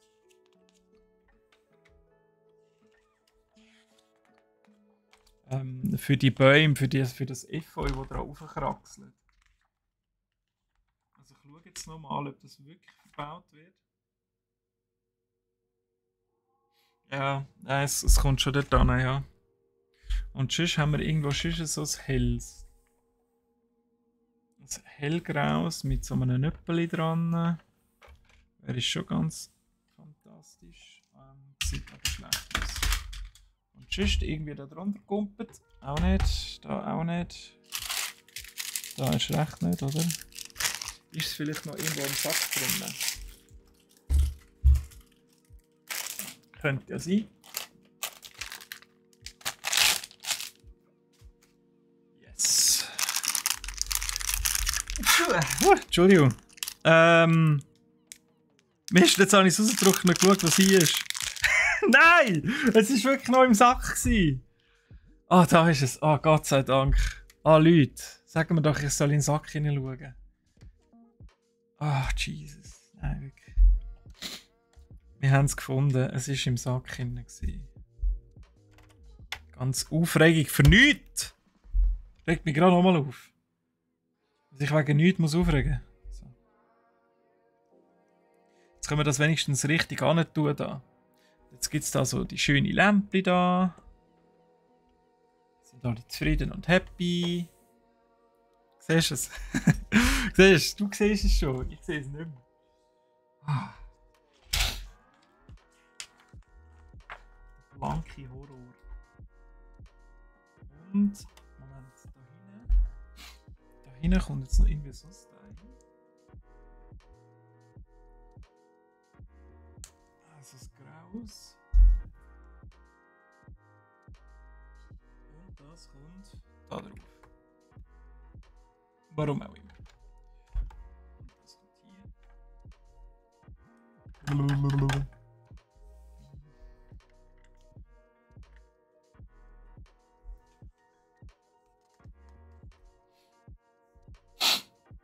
Zwischendurch musst du dich einfach aufregen. Ein bisschen Dampf ablassen, oder? Mal ein bisschen auf den Tisch hauen. Raus mit diesen schlechten Gefühlen. So, jetzt brauchen wir 2 16er. Das sind sicher die. Die 2 16er, das sind die. Dann 2 Achterlis. Das sieht nach dem aus. Dann 6 Vierer. 3, 4, 5, 6. Dann 4 Dreier. 1, 2, 3.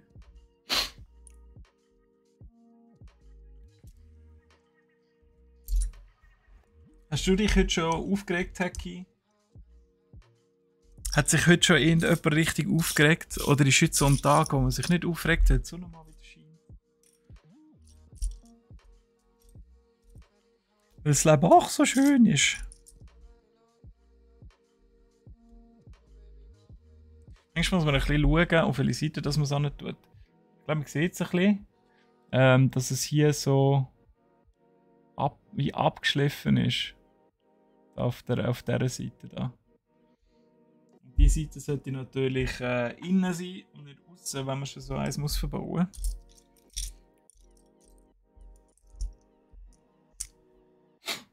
Oh, 14 von diesen dunklen. Ja, dann ist ja gut, haben wir die in dem Fall jetzt nicht gebraucht.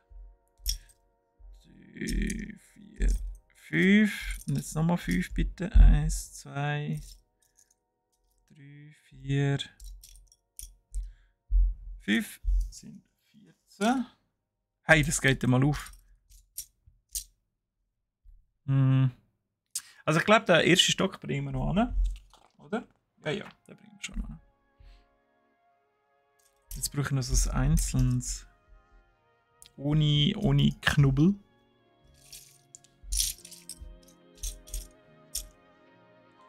Ohne Knubbelchen. Aber eben kein helles, sondern ein dunkles.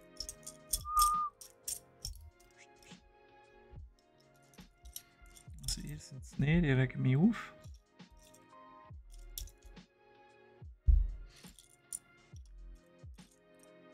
Ich glaube, das Cremebaustein-Set hier von Wangen, das macht sich ein bisschen lustig über mich. Ich habe das Gefühl, ich brauche eine Lupe oder so. Weil sonst finde ich es wirklich nicht zu finden. Jetzt fehlt mir wieder so ein Einmal. Aber das dunkelgraues. Da im 5 ist Scheiß. Ich nehme das vom 5.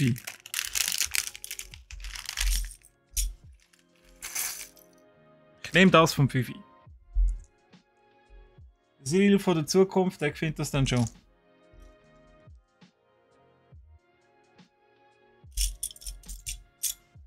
So, und für das Teil brauchen wir noch das Runde da. Gehen wir auch beim 5 klauen. Ich mag nicht lang suchen heute. Und so ein Zweierli.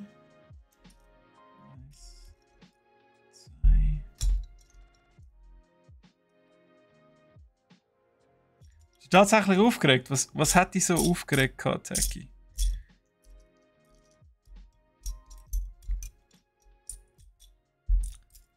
Was hat dich jetzt so richtig genervt? Einfach raus damit. Kannst du bei mir abladen, kein Problem. Ich nehme das und ich vergesse es sofort.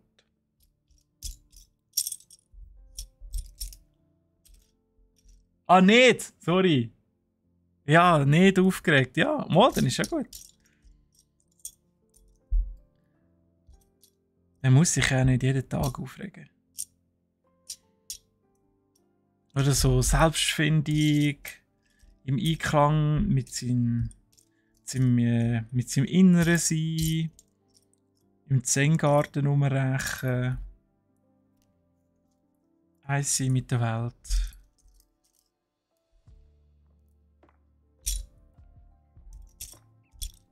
Für was auch immer noch die Schäufeli da sind.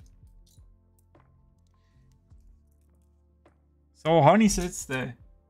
So 2 graue von denen. Die hellen aber, oder? Ja, die hellen. Gut. Okay. Let's go.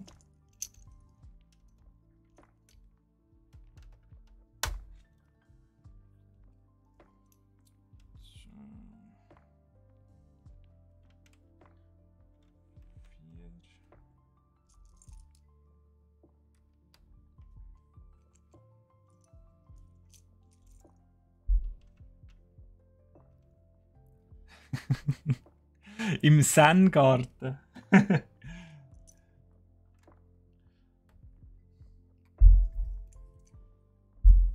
Was schaffst du da, wenn ich das frage?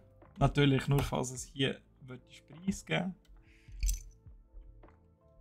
Was macht man im Zen-Garten?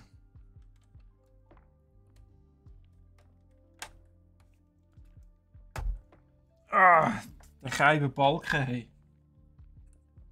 Watch? Oder nein? Oder? So, gut. Jetzt hebt das Zeug nämlich auch ein bisschen besser. Die Hoffnung ist groß.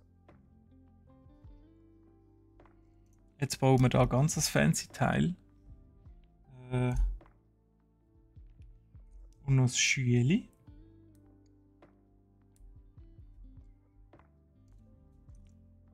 Und da noch so ein Rempeli.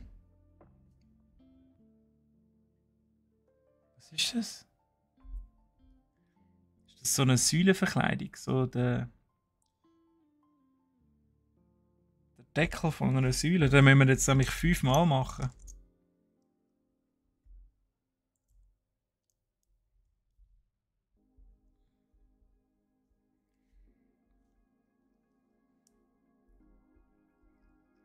Ah, repetitive Routinearbeit, das Schlimmste. Digitale Bildproduktion, CGI-Fotografie, Motion Design. Ganz normales Büro, ja. Wenn du das als normal bezeichnest. Okay. Ich finde das mega faszinierend. Also es klingt halt richtig cool, ja. Reden wir da von einem realistischen Gefilde, wo du das machst, oder ist es wirklich so ein bisschen abstrakt? Oder geht es für Filmproduktionen oder Werbung oder so? Das finde ich schon sehr spannend. Auch einer von diesen Skills, die ich gerne würde haben, mir aneignen, so ein bisschen Bildbearbeitung, auch Videos bearbeiten und so weiter. Eine Zeit lang ein bisschen mit Adobe Premiere und After Effects auseinandergesetzt, aber nur ein kurzes Zeitchen, das war es dann auch schon. Am meisten arbeite ich natürlich wegen dem D&D-Buch mit InDesign.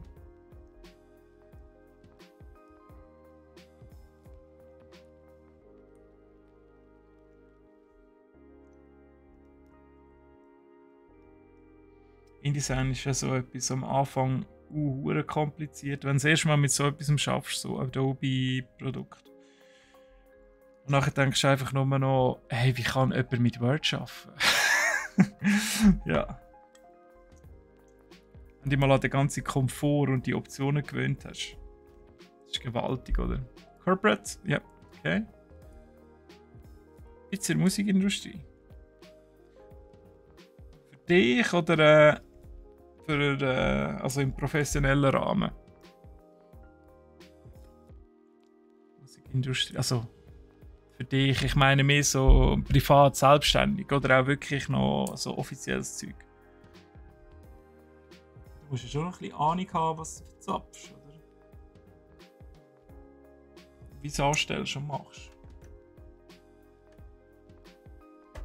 So. Okay, also die kommen jetzt da oben drauf.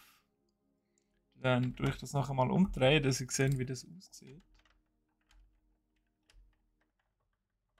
Das ist effektiv so eine Verzierung. So Balken. Das sieht jetzt echt noch cool aus. Das solltest du fertig machen auf dieser Seite da.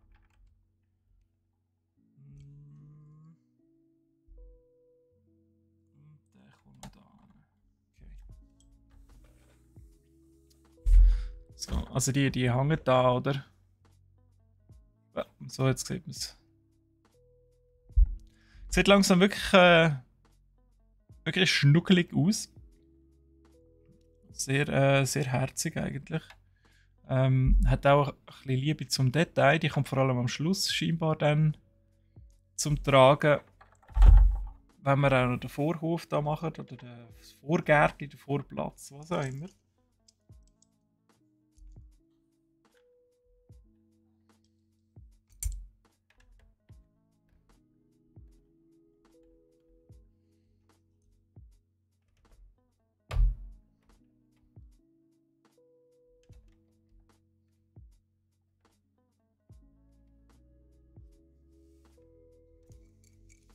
Das Coaching für Bildproduktion und so.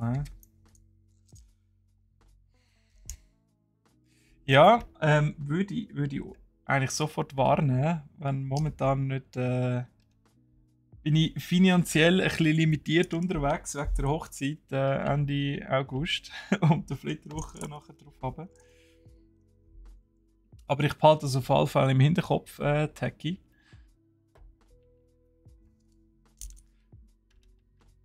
Merci vielmals fürs Sagen auf jeden Fall.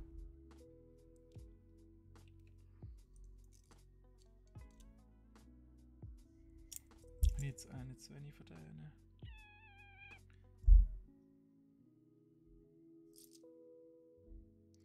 So, nehmen wir halt einfach den noch. Und so. Ich habe vorher 14 abgezählt, entweder können nicht zählen. Oder die können hier nicht zählen. Aber wahrscheinlich ist es ersteres. Oh, okay. Jetzt haben wir hier noch. Also das muss ja fast da ankommen, anders macht das keinen Sinn. Und das kommt noch hier drauf.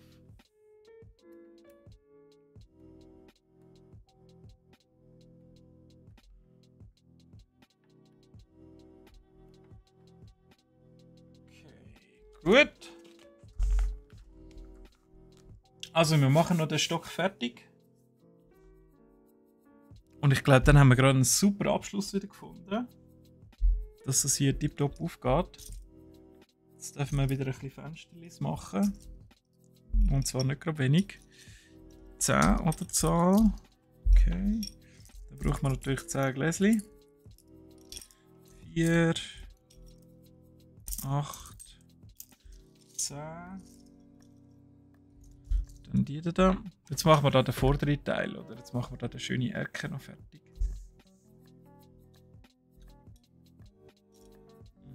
Mhm.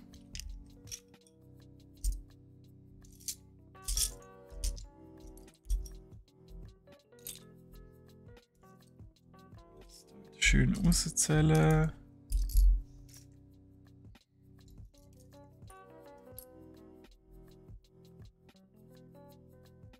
Das Eignungsmusikprojekt. Was für ein Musikstil? Sorry, jetzt frage ich mega viel, aber es interessiert mich schon. Also ich meine, wenn du das schon lernst, wäre es ja irgendwie auch wie vergütet, wenn du es jetzt selber ein bisschen brauchen, oder? Und schon weiss, wie der ganze, schon weißt, wie der ganze Globus da funktioniert. Ja, merci vielmals für den Glückwunsch, ja. Wird sicher eine coole Hochzeit. Ich hoffe, das Wetter spielt noch ein bisschen mit. Und wenn nicht, ist aber auch nicht so schlimm. Gibt Schlimmeres. Wenn sie es in der Flitterwoche einen Monat durchschiffen, das fände ich nicht so cool.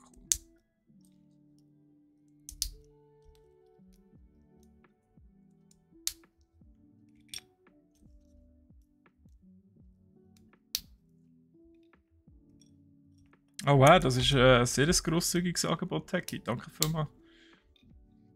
Ja, wenn natürlich das keine Rolle spielt, könnte man schon sehr gut vorstellen, das mal aufzugreifen.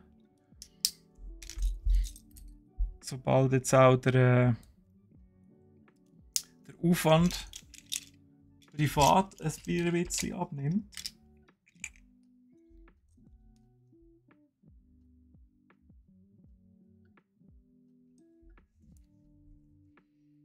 Weil momentan ist halt einerseits wegen Hochzeit, andererseits natürlich wegen ganzen Einzüge und so ist schon ein bisschen etwas umgehen. Und dann ein Kollege hat gerade ein bisschen Krise und so, muss ich noch ein bisschen helfen. Aber ja, das sind aber so Kleinigkeiten im Leben, die dann auch einmal vorbeigehen. Und dann komme ich sehr gerne auf dich zu. Doch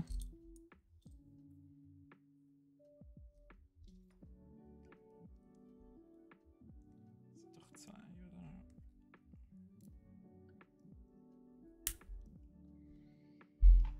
Wie kommt jetzt das? Also das kommt jetzt so. Komisch. Also so zusammen. Und dann das irgendwie. So. Okay. Dann noch die Einerli. Schräge Konstruktion. Lauf nicht weg. Merci vielmals, Techie. Metal Elektro.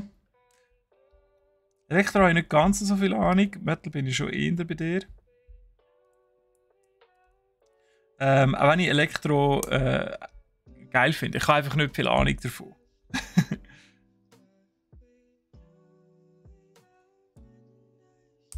Wahrscheinlich Dubstep immer noch das Thema. Das ist so kurz mal aufgekommen und dann hat niemand mehr davon geredet, oder? Das ist jetzt gerade so angesagt für den Stil im Elektrobereich. Ja, das wechselt ja auch konstant. Weil Metal ist ja meistens einfach Metal. Es hat alle 10 Jahre so ein bisschen Veränderung. Nicht grob. Aber sonst ist es in der Regel Metal.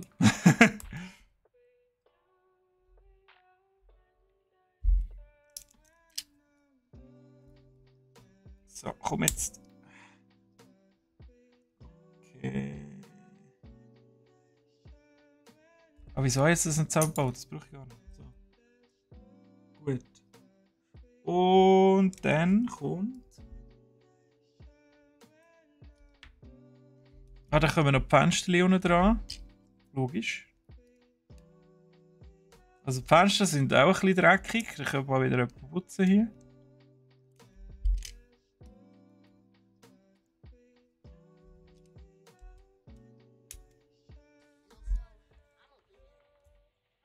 Ja, es ist sicher Geschmackssache. Ja, ja. Musik muss man eigentlich streiten. Nein, ich habe nur gedacht, weißt, vielleicht weißt du, bist voll an der Quelle und weißt, was momentan so angesagt ist in der Elektroszene. Wenn ich etwas weiss, dann aus dem Internet Electric Callboy, so ein bisschen deutscher Hardbass. Aber ja, vielleicht ist es auch schon länger. Darum eben dort habe ich wenig Ahnung davon.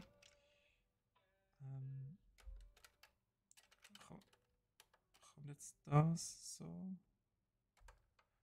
Das kommt alles drauf. Wieso hat es denn ein Gelenk? Ah, da kann man es gleich ganz aufmachen.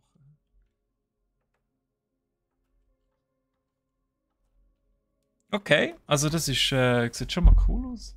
Kann man es da auch so aufmachen. Ich wusste jetzt nicht, dass da wirklich die Fenster so aufgehen, aber es geht auch noch ein bisschen um den spielerischen Aspekt, dass man mit den Figuren innen dran ein bisschen spielen kann. Und vor allem das da richtig anmachen, das ist schon ein bisschen komplizierter. Und dann kommt das oben drauf. So. Und jetzt brauche ich noch innen so ein graues da. Ja.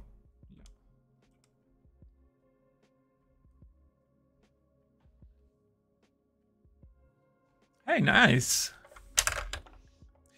Ich reiße immer irgendetwas ab. Es hat gewisse Sachen, die haben leider nicht so gut.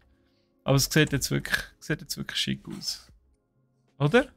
Also ich finde, das ist jetzt wirklich noch sexy. Während ich da wieder das nächste Teil abreiße. Da ein bisschen auftun. Und ja, die Fenster auf der Seite da kann man jetzt nicht auftun. Und da haben wir noch das mit den Drehtüren. Finde ich sehr witzig. Also wenn das Drehtüren wäre, dann wäre da keine Türe, die kannst du auf und zu machen. Logischerweise. Außer kannst du abschließen und kannst sie dann auch so auf und zu machen. Nein, wer macht eine Drehtüre die Hause, oder? Ah ja, wir sehen es. Wir machen jetzt so ganz kurz ein bisschen den Deckel drauf. 8×12. Ich würde sagen, das ist das. Dann brauchen wir 2. Und dann brauchen wir da noch so ein längliches und die 2 und nochmal ein kleines. Da. Sehr schön. Das. So. Die 4. 2 schwarze. 1.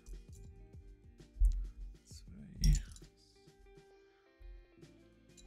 Und so. Da geht es gut auf. Okidoki. Dann machen wir hier mal ein bisschen zu, oder? Nur etwas verunsichert mich. Weil hier jetzt so ein Gap dazwischen.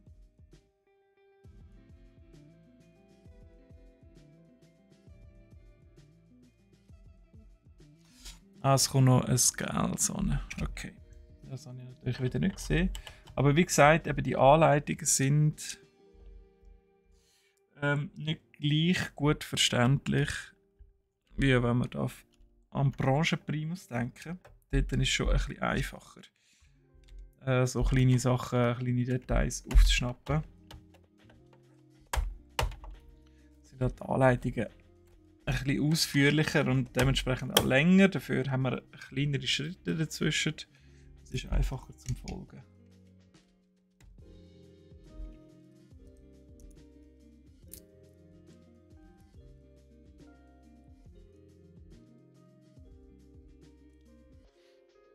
Ja. Ja, der optische Style ist. Ja, Top-Schnitt. Hat ein bisschen etwas Oldschool-mäßiges.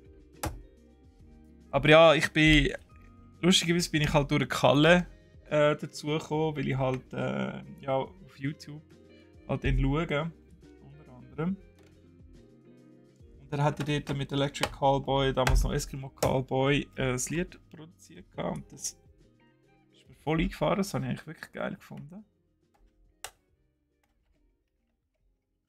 Ah, das hebt jetzt. Jetzt hebt das wirklich da die Drehtüre. Okay. Das ist mir wirklich eingefahren, das habe ich cool gefunden. Und dann habe ich so ein bisschen angefangen, das Zeug zu hören. Mehrheitlich halt dann, wenn ich einfach ein bisschen Punch brauche und ein bisschen Energie. Es geht ja schon recht ab. So. Jetzt sieht man natürlich nicht viel rein, aber wir können es nachher auch schön aufmachen. Bevor wir hier Abschluss suchen. Jetzt noch schön die Seite. Dann haben wir Seite 16 von. Ich glaube, wir haben noch ganz lang. 46 sind auch noch die letzten Schritte. Also, ihr dürftet die nächsten paar Mal noch ein bisschen sehen, wie ich an dem Kaffee umbaue. Aber dafür wächst es immer weiter. Und wahrscheinlich wird es das eine oder das andere Mal ein bisschen kürzere Schritte haben dann mit der Zeit. Wenn es ein bisschen ums Dekorieren geht.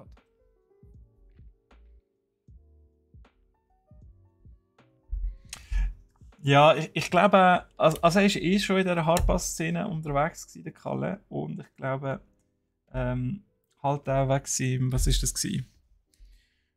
200'000 Abonnenten-Special oder so hat er dann das Hardbass-Video gemacht. Von ihm. Mit ein paar anderen Streamern. Und das hat dort recht gut Anklang gefunden. Und vielleicht ist von dort her so ein bisschen die Freundschaft entstanden. Könnte man zumindest gut vorstellen, dass das der Fall ist.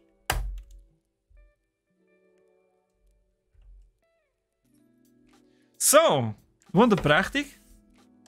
Dann würde ich sagen, dass wir jetzt um 2 ab 1. Also perfekt, ein Stock, 2 Stunden. Nicht unbedingt das Optimum, aber dass wir da doch recht gut vorangekommen sind. Von innen, wie gesagt, noch nicht so spektakulär. Aber es ist wenigstens sehr schön am Wachsen und vom architektonischen Aspekt her. Simon, willkommen. Merci vielmals für den Follow, ganz cool. Hast du einen Tag gelassen. Jetzt sind wir zwar gerade am Ende, wir schauen jetzt noch mal schön, was wir hier gemacht haben. Eben von Wangen, das Kaffeehaus, das wir hier machen.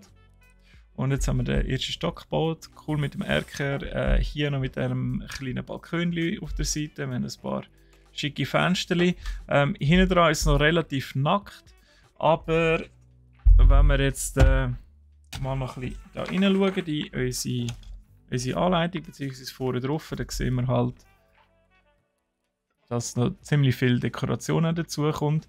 Von der Rückseite her, schau mal schnell, ob ich da vorspringen kann. Wird es dann halt auch noch ein bisschen blumiger. Das kommt dann nachher eben an die Seite hinten dran an. Und dann sieht es auf allen Seiten eigentlich recht schick aus. Ich freue mich sehr, wenn wir nächste Woche wieder weitermachen. Und zwar, stimmt gar nicht. Also nächste Woche könnte es unter Umständen sein, dass es keine gibt. Klemmbausteine. Ich suche noch einen Ersatz. Schauen mal, ob vielleicht Steffi und Co. noch Zeit hat, etwas Kleines zusammenzubauen oder so. Weil wir haben nächste Woche noch ein Team-Event, wo ich auch dabei sein darf. Aber wir lassen es euch sicher wissen. Ihr werdet es im Streaming-Schedule sehen, vielleicht hauen wir noch einen Tweet raus. Und dann sind ihr auf der sicheren Seite, dass ihr mitbekommt, wenn es hier weitergeht. Mit unserem Kaffee. Hallo Simon! Schön, dass der Chat ist hier. Wunderbar, hast du vorbeigeschaut. Aber wir sind jetzt eben, wie gesagt, leider am Ende. Sonst normalerweise eben am Donnerstag immer von 11 bis 1, dass wir Klemmbausteine zusammenbauen. Und ja, das ist soweit von meiner Seite eigentlich gewesen. Falls ihr euch noch wundert wegen D&D Podcast, der kommt, der ist einfach noch in Arbeit.